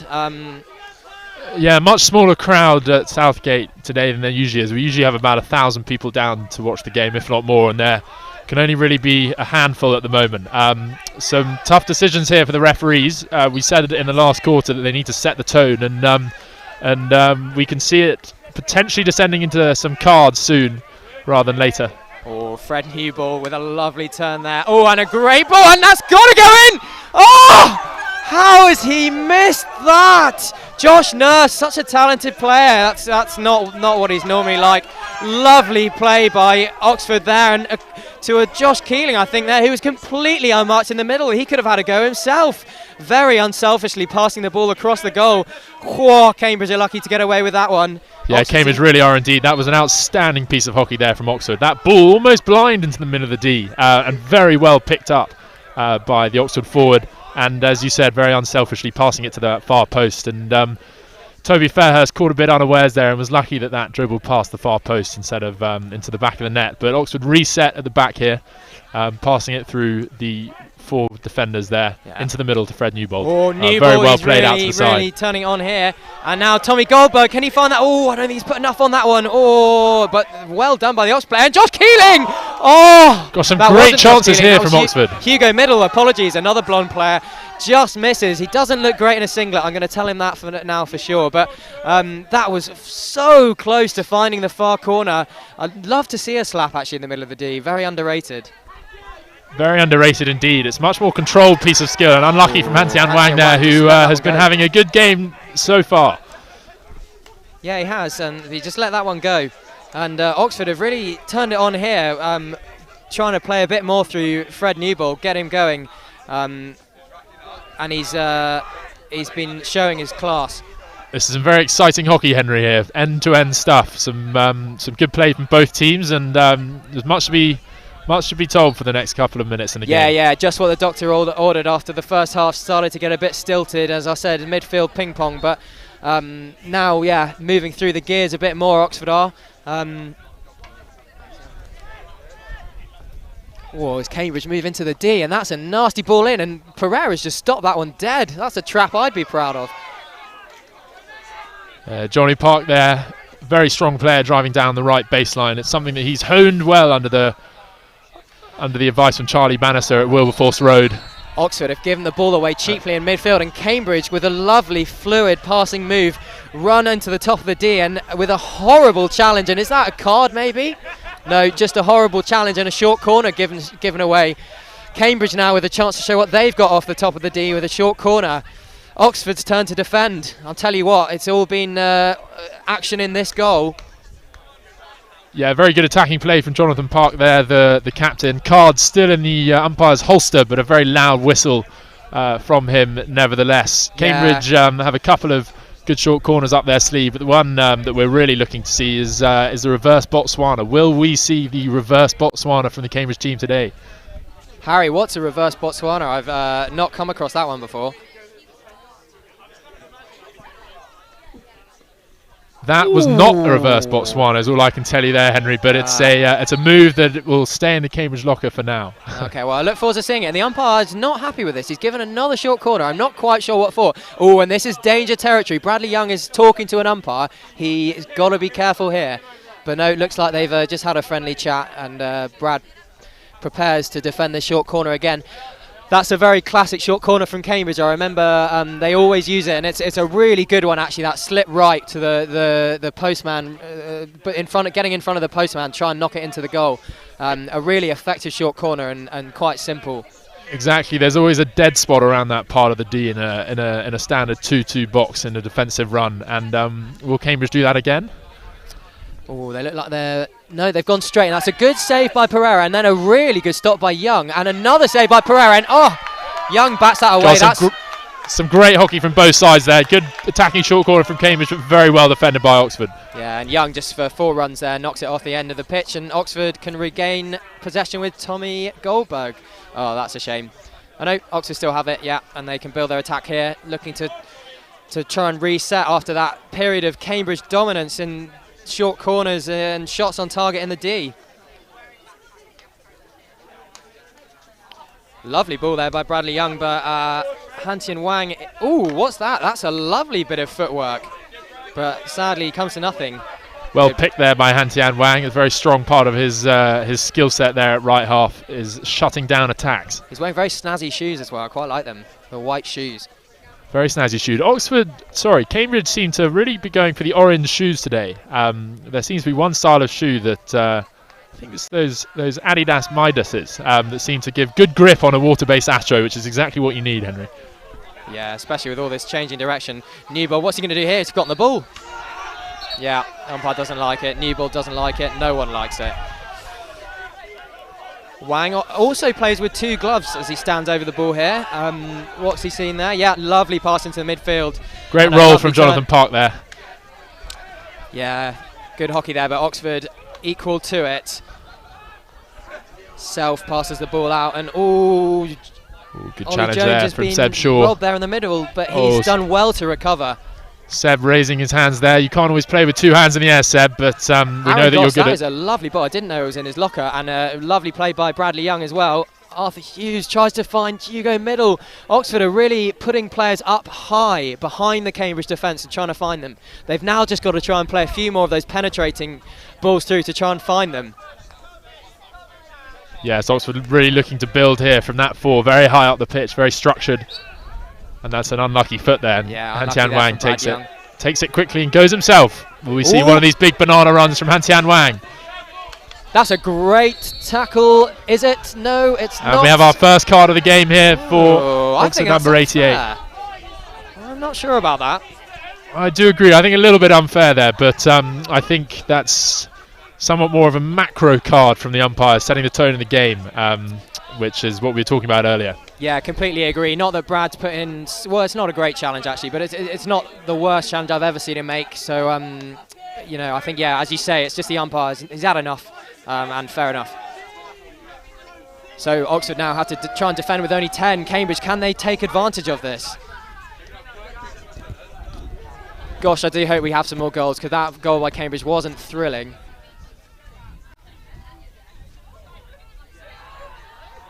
Ooh. Yeah, that good is a scrappy play there from Cambridge down in the top left-hand part of the pitch. Come away with a short corner for their 3rd one of the game. That play really all started there with Marcus Jones, number 19, who is a player with some excellent pedigree. He won the under-18 Tier 1 Nationals in both the 2019 and 2020 years, all while a student at Reeds School. It seems like if you want your student up in lights, send them to Reeds. Very good, yeah. Always been a strong hockey school. Down there, is this down south, down in Surrey? I'm not sure. Yeah, it is down in Surrey. We've had another player, Joe Chandler, who's played in the Wanderers in the last couple of years. Harry Atkins with the injection. Han-Tien Wang stopping. Oh, that's not a great... Oh, it's another good save. Pereira's really been in this half, and he's stood up to it well. That's excellent play by Pereira. Oxford lucky to get away from that unscathed so far. Could be only a matter of time if they keep giving away shorts. Ethan Francis there substituting in for Han-Tian Wang as he's playing much higher up the pitch. It's a great touch and piece of skill from Ethan. Lovely touch. And Cambridge, they've found some domination, and whoa, the ball is pinging around the D, and the umpire has blown for Oxford. And Cambridge have picked up the ball. Well, we need to clean that. Oh, the umpires are having a word here. I think the outside umpire has seen something that the one by the goal has not. Jamie Rintoul, number 8 for Cambridge. Not very happy lad. Not sure what has he got much to complain about there. I didn't really see what happened there. The ball pinged around. It was up in the air. So, I mean, he might have something to complain about. But no, the umpires, I like that. Good umpiring. Chat to each other. Both have a conversation and explain it to the player calmly. I like that. Yeah, really good. Really good. We have been blessed with 2 very good umpires today. And it's always very, very pleasurable to play under a good set of umpires. Gosh, yes, they make a really big difference, and it's not an easy job. You've got to remember that. Johan Pereira, I think that's sensible. Just get the ball out of play. And really good from Hugo Middle. He almost headbutted that. But, yeah. Yeah, bit of body action there from Hugo Middle. It's tough to see him in a tank top today. Not something he's suited to, but nevertheless, I'm sure forced upon him by the captain. And that's another short corner, I'm afraid. That's I think a yellow card. A yellow card for Henry Patterson. That is really not a great challenge, to be fair. He's just rugby tackled him. Wrong sport, Henry. Not got the arms for it either, I can see. Yeah, tough to see that. And this card is really beginning to tell. 3 or 4 short corners during this period. Cambridge asserting some dominance, and it could only be a matter of time before one of these short corners actually pays off. Yeah, that's unfortunate for the Oxford player there. I think that's fatigue in the legs feeding its way through into some bad decision making there. But Cambridge have their 4th short corner of the game and really ought to capitalise on this one. We wonder if they're going to spice it up and use the left-hand side of the D. Oh no, it's gone straight, and oh, that's a good save by the keeper. Well taken down by Garrett again. I must say, Chris Pereira's really come into this game it's not easy, from having literally nothing to do other than pick the ball out of his own net for the first half. He's made some quality saves. Yeah, it's a very strong Oxford short corner defence in that last play, and absolutely right. The goalkeeper having a wonderful, wonderful game in the 3rd quarter of the game. Oxford need to just regroup now with at least one player off. Are they down to... That's an unfortunate takedown from Med Tyler there, straight to the Oxford number 22, but cleared up strongly by Ollie Phillips there, the man who has never, in his own words, been to the gym. Yeah, well, that makes 2 of us. Ollie Jones does well there to get away with that. He's fumbling with it a bit, but comes out with a foul, and Johan Pereira stands over it. What's he going to do? Yeah, he passes to Bradley Young, back on the pitch after his quality streak on the sideline. And that is horrible. I think we're going to see more cards here. This game is starting to descend, and the crowd is really what little there is getting into it. That's unfortunate for Marcus Jones there with the green card, but I think a good move from the umpires there, because we do not want this last 20 minutes to descend into a bad game of hockey. That is lovely. I can really appreciate that. Will Thompson gets the ball into the D. A little look up, nothing on, just pop it on a foot. John Shaw would be proud. That is lovely work. And Oxford now have a chance to try and reply. Surely one of these has got to work. Yeah, that's unlucky for Jacking in there. He did everything right, held his stick in front of his feet, but the ball just found it through. 6s and 7s, as we always say. Yeah, no, Will Thompson really in mid-season form gets the ball really composed in the D, which is, sometimes uncharacteristic, but he's a bit of a Trojan. He's played all over the place. Forward, defence, so he is perfectly comfortable there, and that he really showed his composure by just popping it on a foot. A Guernsey boy, actually, and I think during the lockdown managed to enjoy a slightly more open time, and that's out to Newbold, who flick is charged down. Oxford asked for another one, and the umpire says yes, you can have it. I think Newbold has really been inspired by these shirts here, and seems like to be a much more stronger and muscular player this year than I seem to remember last year. Yeah, he used to be a bit of a stick of a man, but he filled out the shirt a bit. I'm not sure about his haircut, but I'm not sure about most of Oxford haircuts, to be honest. They've really embraced the post-lockdown look. I know, no excuses now that hairdressers are open, but a lot of headbands floating around that Oxford team. Yeah, I'll have to let Fred Newbold know the name of some hairdressers in Oxford. He's obviously not found them in his second year of undergraduate. Thompson out to Pereira. It's a move off the top. Arthur Hughes. And that's a goal! Bang! Back of the net! Wall, sideboard. And Oxford have equalised it from Arthur Hughes. A lovely little move off the short corner. Below the backboard, as you could hear. And the crowd are going wild. What a lovely short corner move, finally paying off. And it's an open game again. Gosh, Oxford right back in the game here with 1-1, and that's as we go into the end of the third quarter there. It's all to play for. What a game we've got on our hands, Henry. Nothing is set in stone. Crikey, no, nothing is safe. It's relentless. That was a very good short corner there from Oxford. A long time coming. I think it was their sixth one, but I think very set for an exciting fourth quarter. What do you make of the last quarter, Henry? Well, it's going to be 17 and a half minutes of really frantic hockey, all to play for. This is going to be an interesting team talk for Bannister, who's probably been preparing it all quarter, saying just see it out, and suddenly a uncharacteristically clean hit from Arthur Hughes into the bottom corner has him having to rip up his notebook. What's he going to say here? I mean, he's seen enough of these that he's probably he's got something to say, but hard to recover from something like that.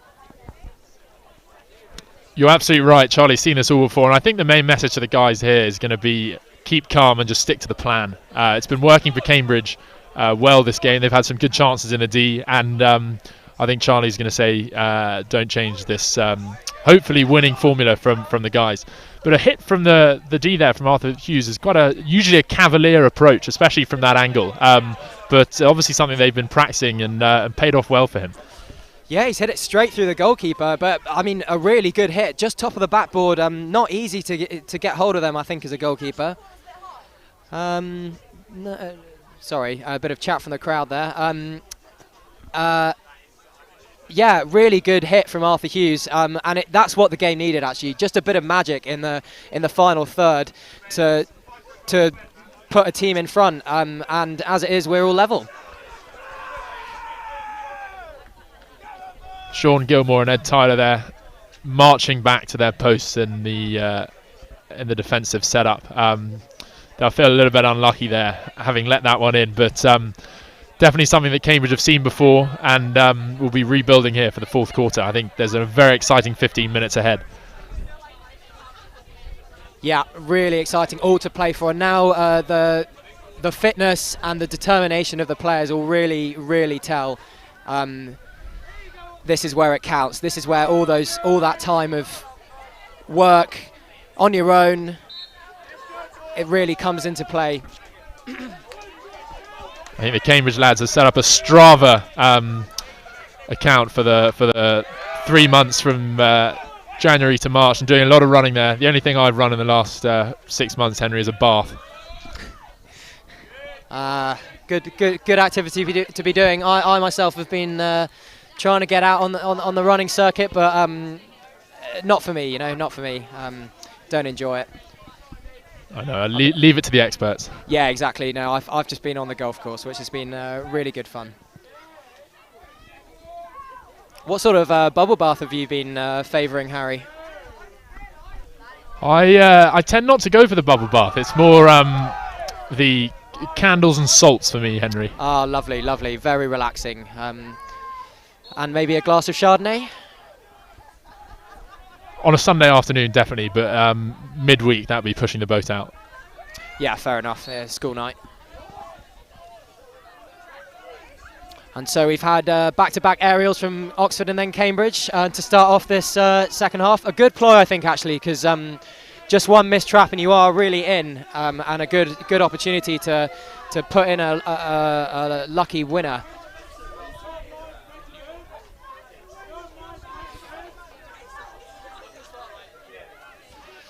And Cambridge straight back to number 31 at the back there, Edward Tyler. A lovely little slip-slap pass there, and to their left half, who's in acres of space, and that's a lovely ball into the D. Cambridge, what are they? Oh, they just can't quite bring it under in the D, and it runs off for a 16. Yeah, it's a very good play there from Cambridge around the left-hand side of the D. Some good quick hockey. As we always say, a quick game is a good game, and that's certainly something Charlie Bannister has been banging on about for years. And yeah, when they play like that, it really is that simple. And again, Cambridge get the ball in the midfield. That's some tidying up for Bradley Young to do, and he's been in the wars a bit in this game, but he's done well to come away with the ball. Johan Pereira standing over it, but I wouldn't like to pick a fight with Oliver Phillips, who's eventually won.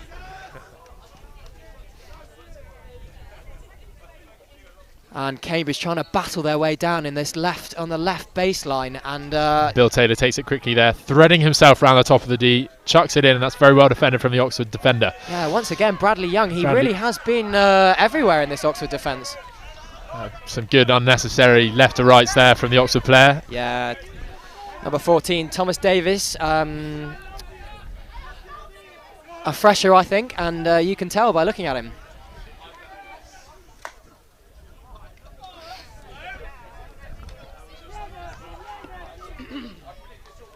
Oh, Cambridge again having a bit of joy on this left-hand side. Normally Cambridge like to attack down the right, don't they? But they've really been focusing on this left-hand side so far this half.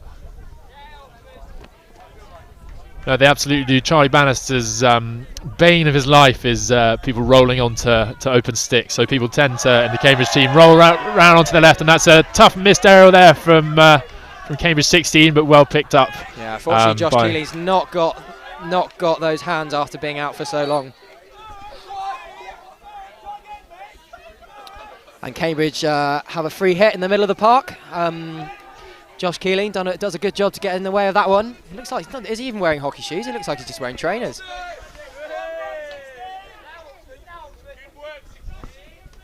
It's Ben Rushmore there on the right-hand side, and the Oxford players shut that play off as if he were Larry Grayson. That's a good piece of defending there from Oxford.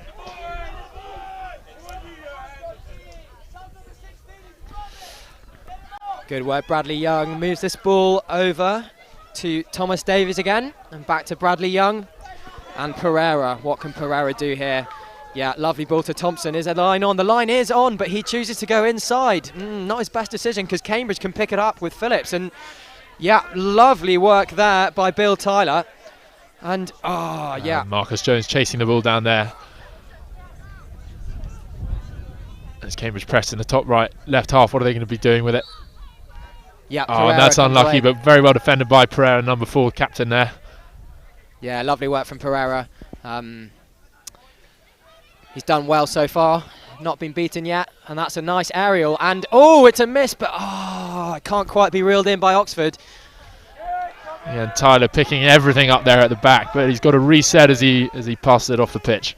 And Davies has the ball, and that's a good ball to Hughes. It's often a good idea, and Hughes has turned away. Ooh, I thought he turned into trouble there, but he's done well. He is a very good player.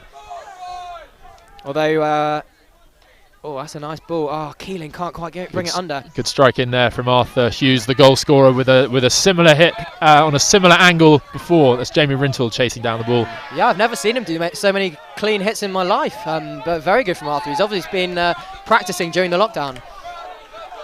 And a few whistles there from the umpire. I think he's just wants them to take it from there. That's Jamie good. Rintoul, famous for having his hands in the air. Tends to have his hands in the air and then his hands in his pockets as he... Tell you what, that's a very good pick. Hands in pockets, that's not very helpful.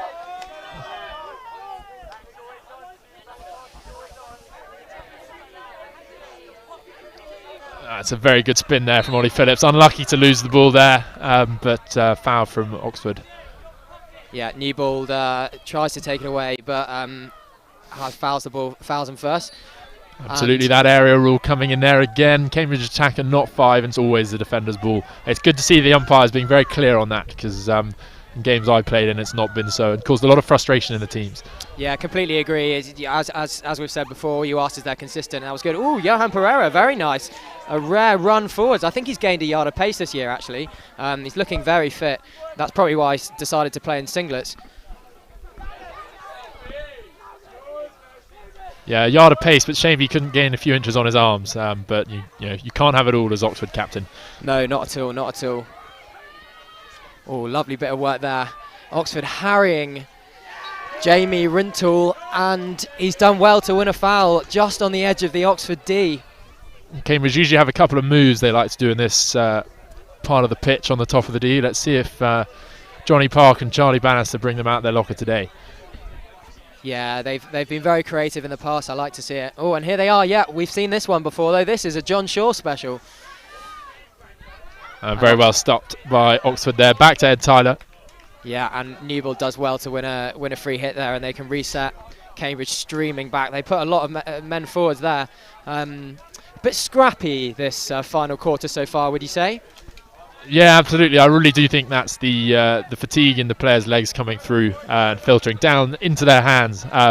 But it's 1-1 with about 7 minutes to go, and we wonder if this game will go to shuffles. It was a good goal from Oxford earlier on late on in the third quarter to equalise the game, and Cambridge will be firing all cylinders to try and get one in before the final whistle. Yeah, the dreaded shuffles. What a nervous time that is. I know Oxford have been practicing them. I played in a match the other day with them where they did some, and they look good. So hopefully that'll bode well for them if they do reach that stage. But they will, of course, be trying to get this game done in regular time, as they have the ball at their left half position in the left side of the pitch. Yeah, shuffles are always a tough one. I sadly lost to Oxford in 2019 on shuffles, and it really is a case of being composed on the ball. You can practice it 100 times, but it's all about keeping your head in the fridge during the shuffles themselves, and make it very exciting but very nerve-wracking for the players if it goes through to that today. And the keeper can be so important in it as well. They play such a huge role. Obviously, it will be interesting to see which of these two keepers can make the quality show if we do go to shuffles. They've both pulled off some great saves. This half, actually, Pereira has had to pull off some great saves against an onslaught from Cambridge. And oh no, that could be a card for Newbold. He's been really growing into this game and dominating. That's going to hurt Oxford a lot. But a sage move there from Bradley Young. Interesting to see him telling everyone else to calm down. A bit of pot calling kettle black there. From previous games, but he has actually been remarkably calm so far. Yeah, there have been some very calm heads on the pitch today, both on the Oxford and Cambridge team. It's an important part of a skill set, especially having not had a lot of training in this last year. It really is a game of heads. God, yeah, so important, especially in a big event like this, which is really all they've had to play for all year. So, you know, we can't stress how much both of these teams will be up for this game. Ooh, that's not gone off, and good defence by... Very well stopped there by Sean Gilmore with his one hand on the stick. A signature move by one of the Gilmore brothers.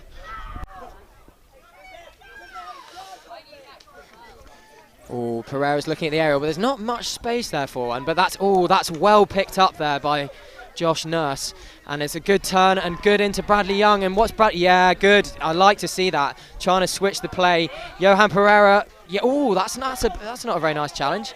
For the ball. Yeah, and into Bradley Young. He's got no options on. There's static Oxford just putting people in the D, but not really moving for it as Bradley Young moves into the corner with his back to goal. Lucky to win a foul there, I think. Ooh, that's Johan, a very good quite piece nice. of skill there from Johan to nip it over Seb Shaw's stick. But Cambridge read it when he tries to do it a second time. Oh, and a little dummy. Yeah, umpires are having none of that. Looked like a stick block there from Pereira. Something that we see very rarely in games, but it's very good to see the umpires calling that out. Yeah, must say again, I've been really impressed with how this game's been umpired. Oh, that's a very good ball down to the Cambridge left midfielder, but he can't quite trap it, and Oxford come away with it. Oxford charging down the right-hand side. Arthur Hughes there with the ball. Back to Newbold. That's a great play there to number 5. What are they going to do with it? Oh, gosh, is that a foot? No, it's all stick. Oh, well played, Sean Gilmore. Again, one hand on his spoon. Yeah, it was a foot. It was a foot. That's good umpiring again, just chatting, set up. Arthur Hughes now on the ball. And there's no one around him, really. They've just let him have it. And that's a lovely ball in. Oh! Good composure there from Han Tian Wang. Seb Shaw on the right. What's he going to do with it? Yeah, straight back to Oxford. He got back well there. Johan Pereira gives the ball to George Holding. George Holding looks up. Lovely ball into Newbold. Newbold just looks so calm on the ball there. Ooh, leave there by Hugo Middle. Yeah, very good leave. I've had the privilege of playing cricket with Hugo before, and it's a skill he tends to whip out on most deliveries. And I've seen him do it once or twice when the ball has actually gone through onto the stumps. But works well in this game. Two types of leave, and this time he's done a good one.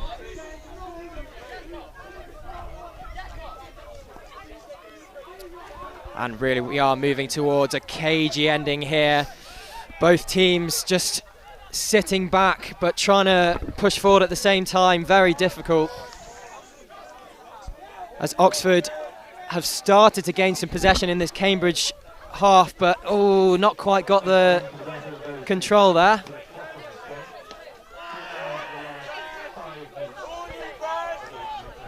We've just heard from the Master of Ceremonies here that we've got 5 minutes left to run of this game. And Henry, we said at the beginning that there was a big question mark over this game, and it sounds like even after 5 minutes, or looks like even after 5 minutes indeed, that that'll still be the case. But Johan Pereira there with a good tackle and a good clearance. Oh, that's a very good tackle.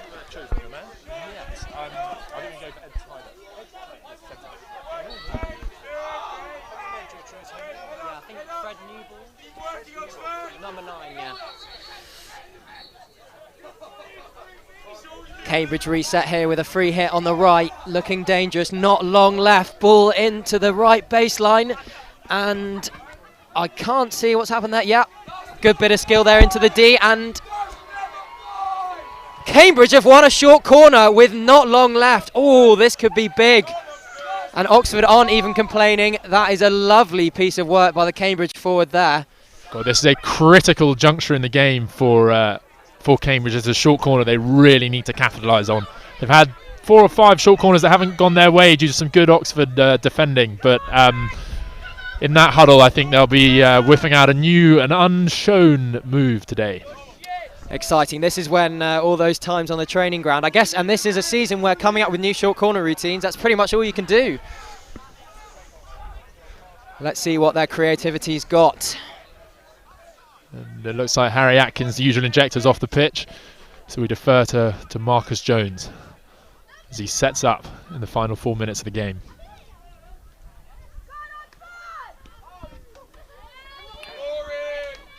That's well defended by Oxford. Oxford. Great short so corner far by Cambridge, but again, very well defended by Oxford.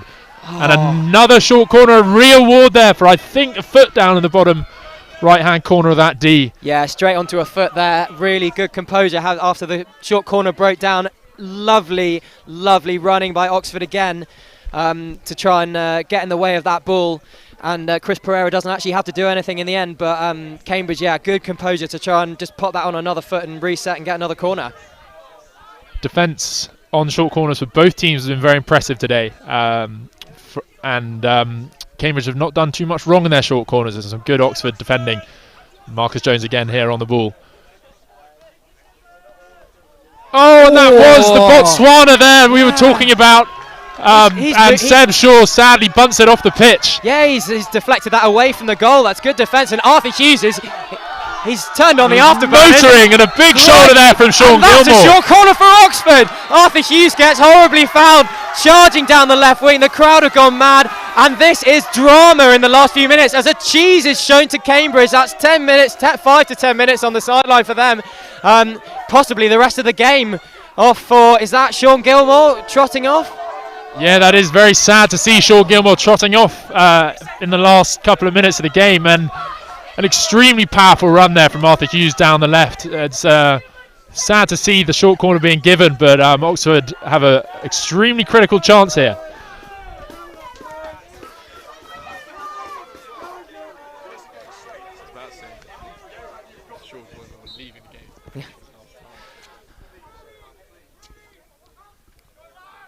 Johan Pereira, flick, good save. Oh, and it's a 16. Fantastic piece of defending there from Toby Fairhurst, the goalkeeper. And very well cleared again by the Oxford attacker. I think that might have been Hugo Middle there, chipping it over the bar for 6 runs with that cricketing pedigree that he has. Yeah, or caught at cover maybe. Yeah, really real bit of venom in that short corner from Johan Pereira, but the Cambridge goalkeeper Fairhurst really up to that. Very good, strong save, and as you say, Middle, yeah, just pops it up, maybe caught and bowled, I don't know. A very exciting last 5 minutes of this game. 2 Cambridge short corners and 1 Oxford one. And it looks like this might be drivelling to shuffles, but as we've seen, the game can really turn on a sixpence, and now is no different. Yeah, really end to end actually, yeah. Drama both sides, and umpire. Oh, I thought that might have been the final whistle there, but Cambridge have another chance to rebuild and try and send a goal into the back of the Oxford net. And 2 minutes to run. Oh, Arthur Hughes, that's a must-make hit, and he does. And now Oxford have a lot of space in the midfield with Bradley Young, but there's no one to pass the ball to. That's a lovely ball in. Oh, come on! Ah, yeah, well defended by Cambridge. Really scrambling, last-ditch defence there. Lovely turn there by Josh Self, I think that is. No, sorry, Tommy Goldberg. Oh. Yeah, what a frantic final few minutes for Cambridge University. Really defending under the cosh there from a good Oxford attack. And a great tackle there by Arthur Hughes in the last minutes, but we are all square at full time. And it is going to shuffles. God, who would have thought it, Henry? We hoped that there would be a result after 16 minutes, but there is still a question mark hanging over this game. And this is certainly something that both teams would have practiced down to the nines in their late evening training sessions. But it really is, as we've said, it's how composed you are on the ball in those 8 seconds that you have to get the ball from the 23 into the back of the net. All to play for. Really not easy. I mean, normally they say it's a game of 2 halves, game of 4 quarters in this case, but looks like it's going to be a game of 4 quarters and a number of shuffles. Not sure what the format will be. I myself have been involved in varsity shuffles. Didn't take any, didn't have the bottle. But I believe it will be 5 shuffles from each team, and the team with the most goals from those 5 shuffles will win. And if a draw, I'm not sure if we go to sudden death or if we go to reset with the 5. We'll try and get some intel on that, but very exciting times. Yes, I was never on the shuffle-taking team in the Blues practices, having had a goal disallowed in the 2019 Wanderers varsity. It's still a sore point for me, Henry, but something that Charlie Bannister never gave him the opportunity to get over. Very tough, yeah. No, I just knew I'd never have the bottle for it. It really is impressive for anyone just to step up and do it. Not easy to do at all. And I really respect those who do, and yeah, the goalkeepers as well. We've had a fantastic game though, really end-to-end at times, cagey at other times. It's had everything. It really has, and I've liked how this game has sort of oscillated between the dominant team at any given point. There's Oxford seemed to really dominate at the beginning, and Cambridge sort of slowly clawed it back, and their third quarter was a fantastic performance, but there have been moments where Oxford have been dominating down that right-hand side particularly, only to be cut out by a very strong Cambridge defence. And equally, Cambridge have been playing some good hockey, getting up to the top of the Oxford D. And I would say, Henry, that both teams have struggled to get the ball from the D into the back of the net today, and I really do think that's down to the lack of practice and play that they've had. Cambridge only playing 6 games this year during a tumultuous and tricky year for everyone.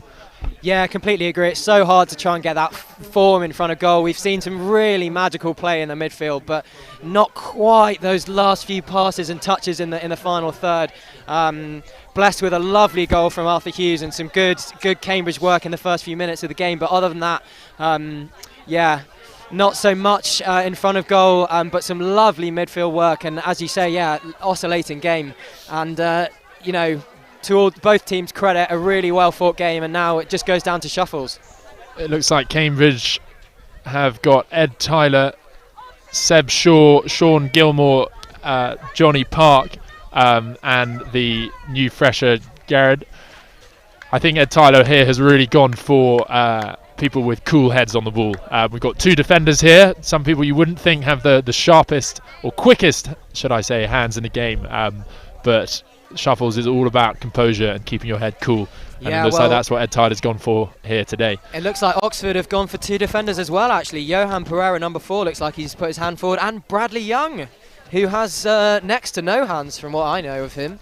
Very good player, but yeah, not so skillful. And then, of course, Arthur Hughes standing there. Josh Nurse, the fresher, very impressive that he's put his hand up. And Josh Self. Sean Gilmore takes it.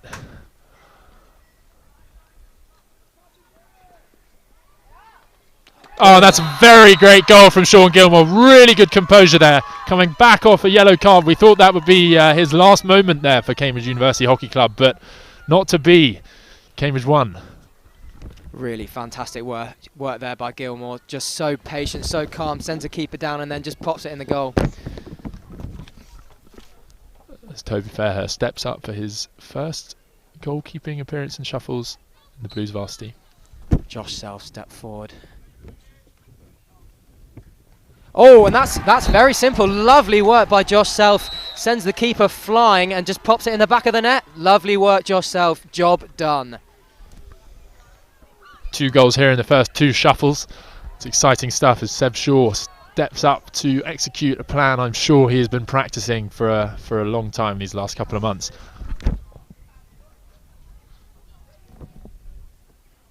Oh, and we've got a bit of cramp here from Chris Pereira, and brother Johan Pereira looks like he's going to try and sort it out. Sorry for the delay in proceedings there. Bit of a massage there from Johan on brother Chris. Yeah, it's good to see families helping each other out there, and as he sends him back on his feet, back into the goal, hopefully somewhere he will be returning after Seb Shaw's short corner to pick up, not short corner, shuffle indeed, to pick up the ball after he scores. But Cambridge 1, Oxford 1 in the Shuffles. Not easy to stand over the ball for this long.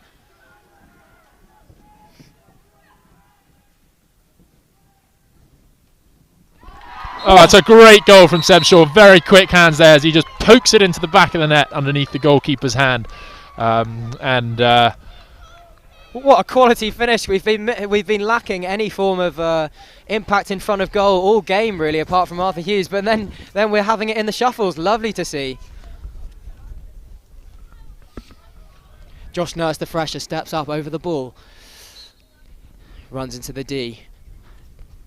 Twirl of the stick, moves right. And again, lovely work. He's got it, put it over the keeper.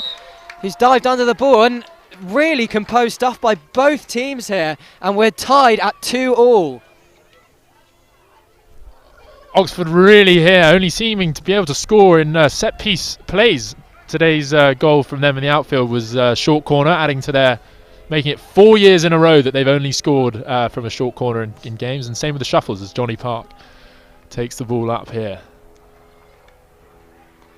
Oh, very good goal from Johnny Park. Very quick hand. Sends the keeper diving to his left, only for Johnny to spring off his right foot there and bunt it into the back of the net on his reverse. That's 2 goals to Cambridge, 2 goals to Oxford in the... 3 goals to Cambridge, 2 goals to Oxford in the Shuffles at the 121st Varsity match. Arthur Hughes standing over the ball. Oh, and he's put it wide! And Cambridge have the break. Got Arthur Hughes just the 1 goal in his locker today for Oxford team, and that was good goalkeeping from Toby Fairhurst there, staying with him all the way around and cutting off that angle to the goal. Yeah, really good goalkeeping, and really unfortunate there from Arthur. He's had a cracking game and scored a fantastic goal, which without him we wouldn't be here in Shuffles. As Garrett, the oldest player and also the first fresher in the team, takes the ball as he crosses the D-line. Yes, and a great roll from Garrett. Cool as you like. Now Oxford need to score this with Bradley Young, or they have lost. I think. Bradley Young in the red shoes. Yeah, those are his hands. That's all he's got.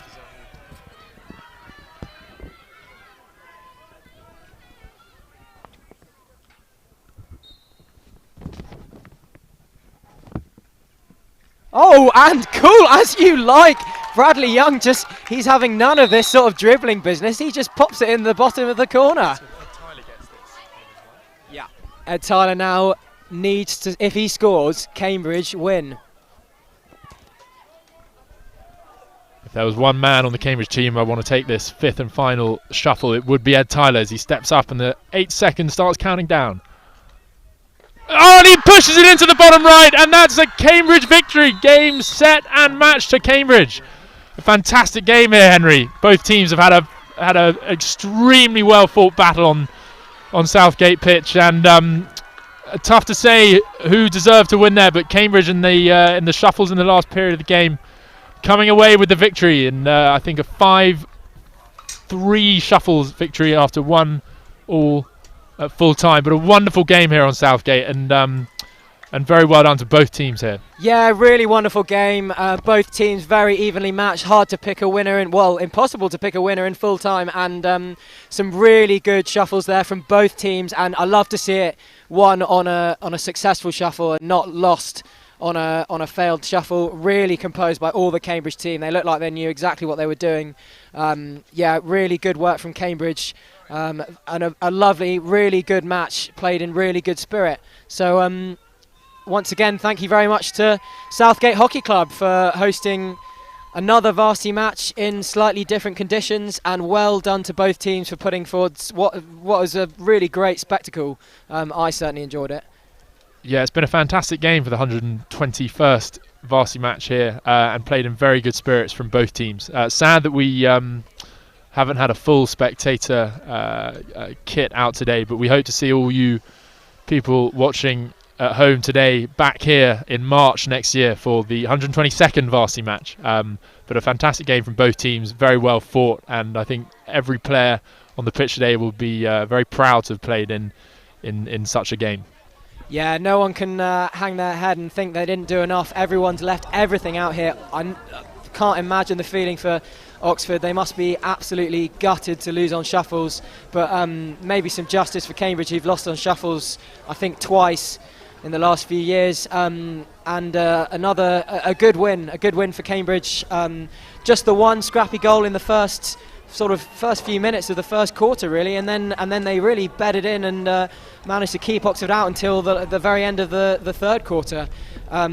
Lovely goal from Arthur Hughes, more than make up for an unfortunate miss of his shuffle. Is really not easy, and I really salute anyone who puts their hand up to take one. But yeah, Cambridge, a great win following on from 5-0 last year.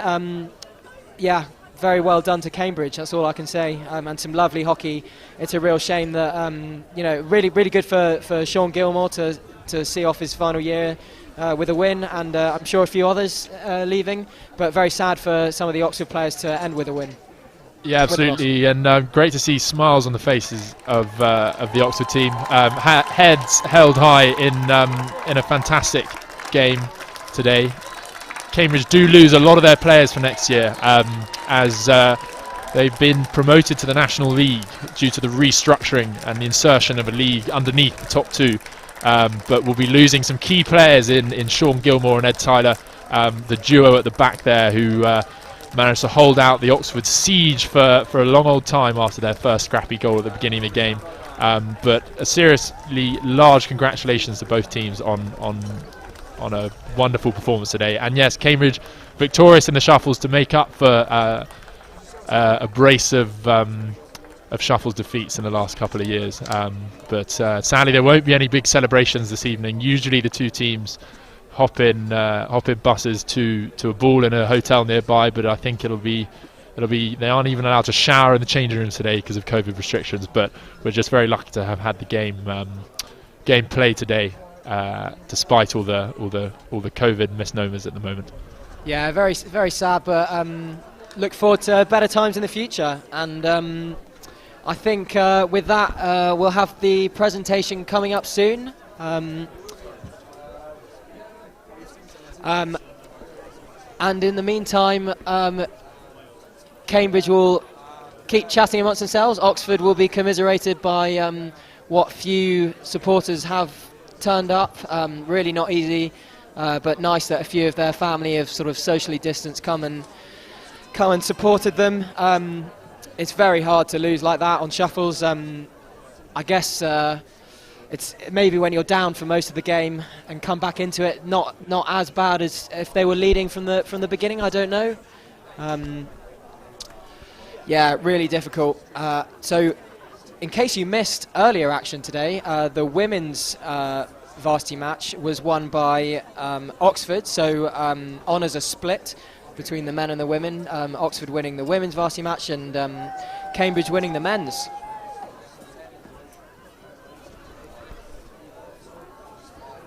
Yeah, it's unlike last year where Cambridge came away with 2 victories in both the men's and the women's. With the women's last year winning on shuffles, so it really was a long time coming for Oxford to win on shuffles today. But I do agree, Henry. At the end of that open play game, it was hard to really say which team deserved to come out on top at that point. There have been moments in the game where both teams have been playing some really elite and exceptional hockey, but I felt, I don't know if you do, that 1-1 was quite a par score for that game, and the shuffles really is akin to tossing a coin, but Cambridge were well deserved to come away with 5 successful shuffles, and Charlie Bannister himself would be very happy with that. Yeah, I completely agree. I think both teams showed flashes of brilliance and had moments when they were dominating, but neither team really managed to fully grab the game and get those a goal ahead, two goals ahead that you really need to sort of have a bit of breathing room. And to each team's credit, neither gave up. Oxford kept fighting until the very end, despite being down from the beginning. And Cambridge, fought really well, having had that blow to go behind late on in the third quarter. So, a really good quality game of hockey. Just really pleased it got to happen.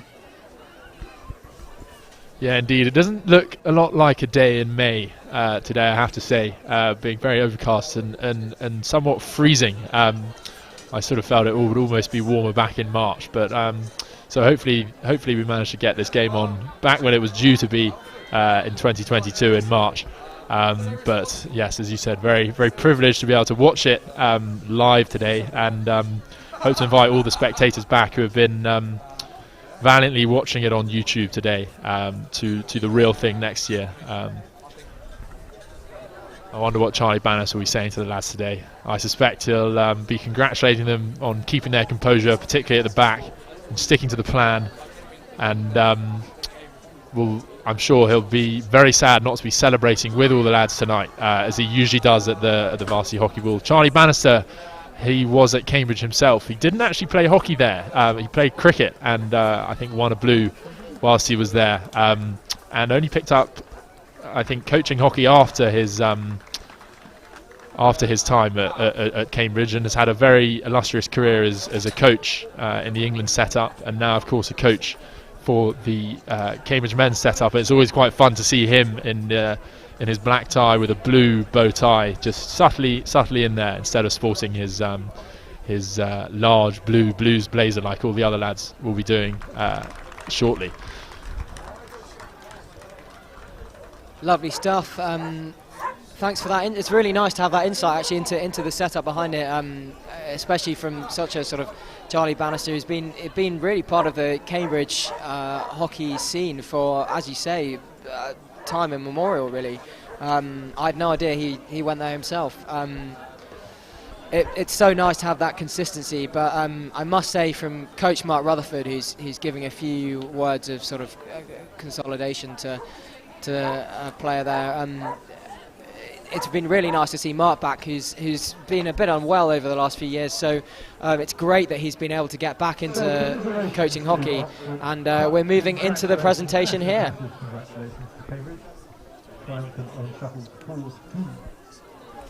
If both teams could come and join us in this part of the pitch, we can present those who need prizes with prizes, and say farewell to each other.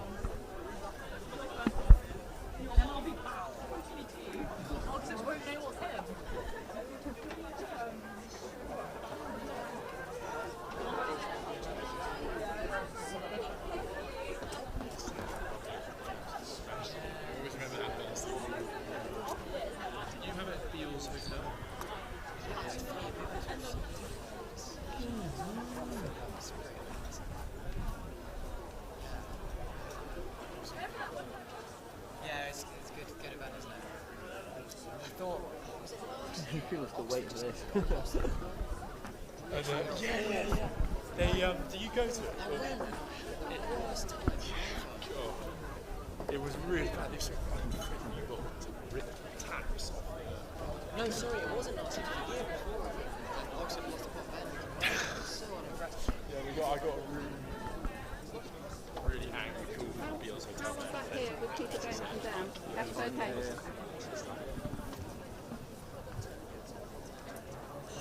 Oh, really?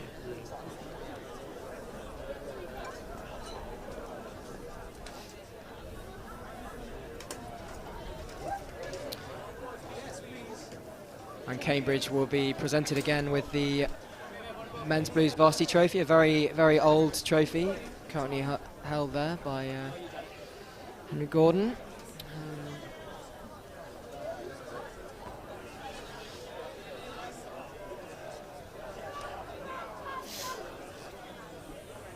Come join us, start please.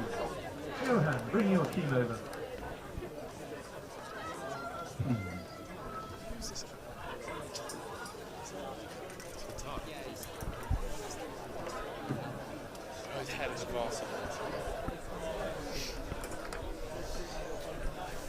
Oxford come back from a little chat just to commiserate themselves, ready to be awarded with their tankards and rightly deserved for them, and later the awarding of their blues. I, Henry, am standing here very cold, even wearing a jacket, and I can only but think of what the Oxford players are going through with their sleeveless tops right now. Shivering away. Johan Pereira there, clutching his arms, I'm sure regretting the decision to ditch the sleeves on what must have been a cost-saving measure for the club.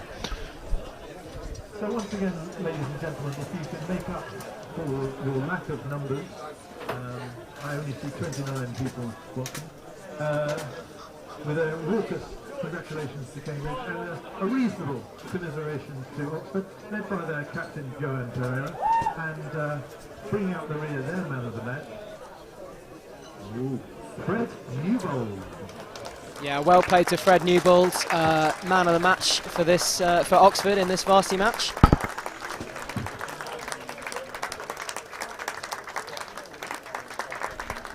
Yeah, heads high and smiles on the faces of Oxford as they can come away from that being very proud as to how they played and the way they composed themselves throughout the game. I think they'll all be pleased of being a part of that match and pleased with the way they all played and composed themselves on the pitch today. Yeah, cracking effort, really difficult to take, but they've played really well there. Really can hold their heads up high, left everything on the pitch, and unlucky to come out losers.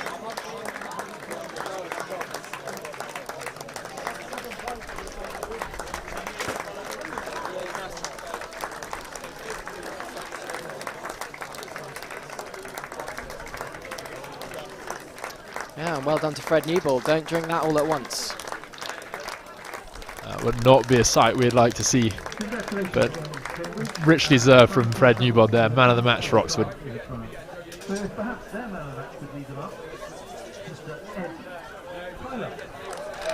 Ed Tyler there, man of the match for Cambridge University Hockey Club. You can see how well received that's been from all the players. President of the club this year, captain of the 5-0 victory last year, and richly deserved from that man. Held out the siege of Oxford this afternoon at the back there, and only letting one goal slip through the net for him and his back four. But very well played from that man, and richly deserved. Yeah, really great performance from him, and the whole of the Cambridge defence really looked really solid for large parts of that game. So very well deserved.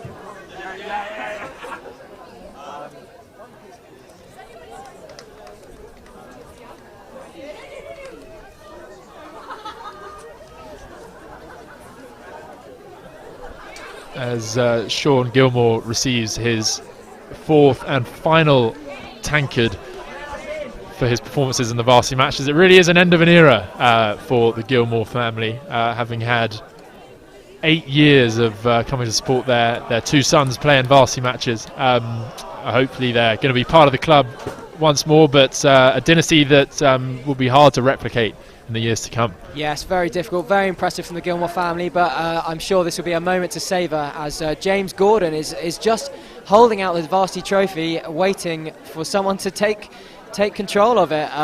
Cambridge seem more interested in the booze, but yeah, really impressive from the Gilmore family. They've made their mark on Varsity matches for a good long time, and I'm sure their parents will enjoy having March off. A richly deserved victory here for Cambridge. Seb Shaw popping that cork of Prosecco, showering the team, and followed up by Sean Gilmore celebrating his fourth and final match for Cambridge. And Johnny Park there, the captain, the victorious captain, he'll be very chuffed with that, having led the team through a tumultuous season.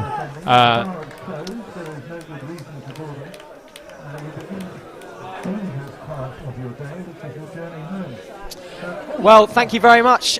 We've had a fantastic day here at Southgate Hockey Club, and we look forward to seeing you, or hopefully seeing much more of you again next year. So from myself, Henry, thank you very much, hopefully, for listening and watching, more importantly.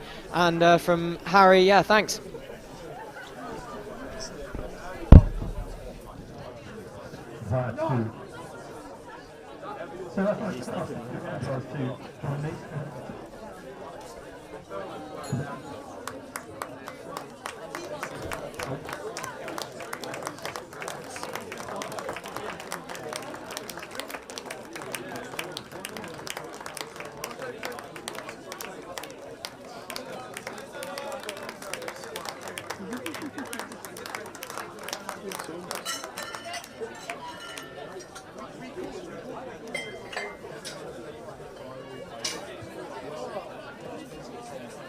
Hi, I'm Mina. I'm a Senior Associate Consultant at JMAN Group. We're proud sponsors of the Varsity Match 2021, which we've sponsored for as long as we've existed. For those of you that haven't heard of us before, we're a fast-growing management consultancy firm who's looking to hire smart and driven individuals who are looking for a challenge.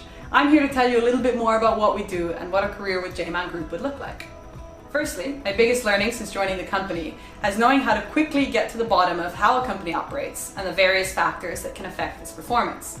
On average, our projects at JMAN are only around 8 weeks long, and that means that I've had the experience to work with clients and their management teams across industrial, tech, retail, and other sectors. JMAN has taught me to understand a client's current capabilities, their strategic objectives, and the potential solutions that can help them achieve their goals.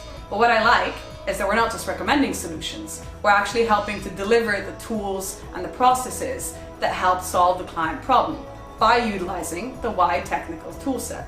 So secondly, in your first year at JMAN, you develop a technical arsenal, from cloud databasing to data manipulation to data visualization, that you can deploy and tailor to the strategic problem at hand.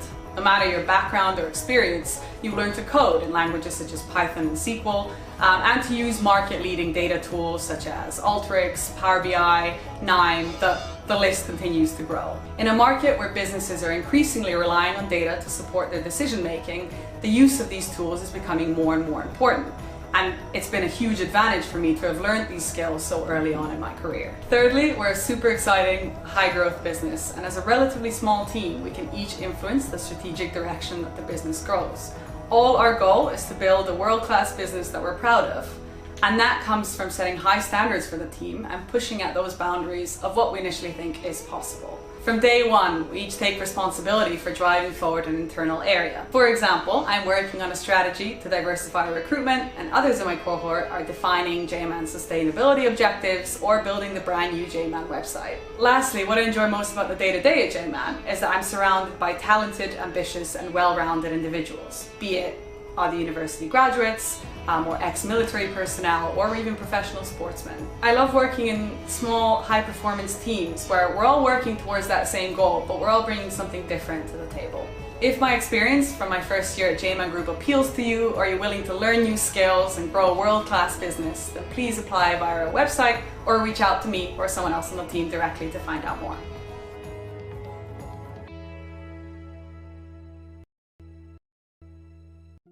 We all know the world is changing, faster than ever. Ever more complex regulations are leading organisations to encrypt a greater proportion of their data, so that even by the end of this year, 90% of all internet traffic is expected to be encrypted, which will need extra levels of security and a more innovative approach. The traditional solutions will no longer work. Why? The answer is simple. Because the hackers also use encryption for concealment to disguise their malware and ransomware. Which means to defend your business effectively, first you must understand the encrypted traffic on your network. This is what Varsity does. Our unique platform allows your business to detect anomalous behaviour hidden within encrypted traffic without the need for decryption. It acts as an automated early warning system for security teams, directing them quickly to threats hidden within encrypted traffic, shortening time to respond. Designed to be effortlessly integrated, reducing the threat to organisations by making the encrypted world more secure and compliant. Empowering your team to be the hunters, not the hunted. Varsity. Be the hunter, not the hunted.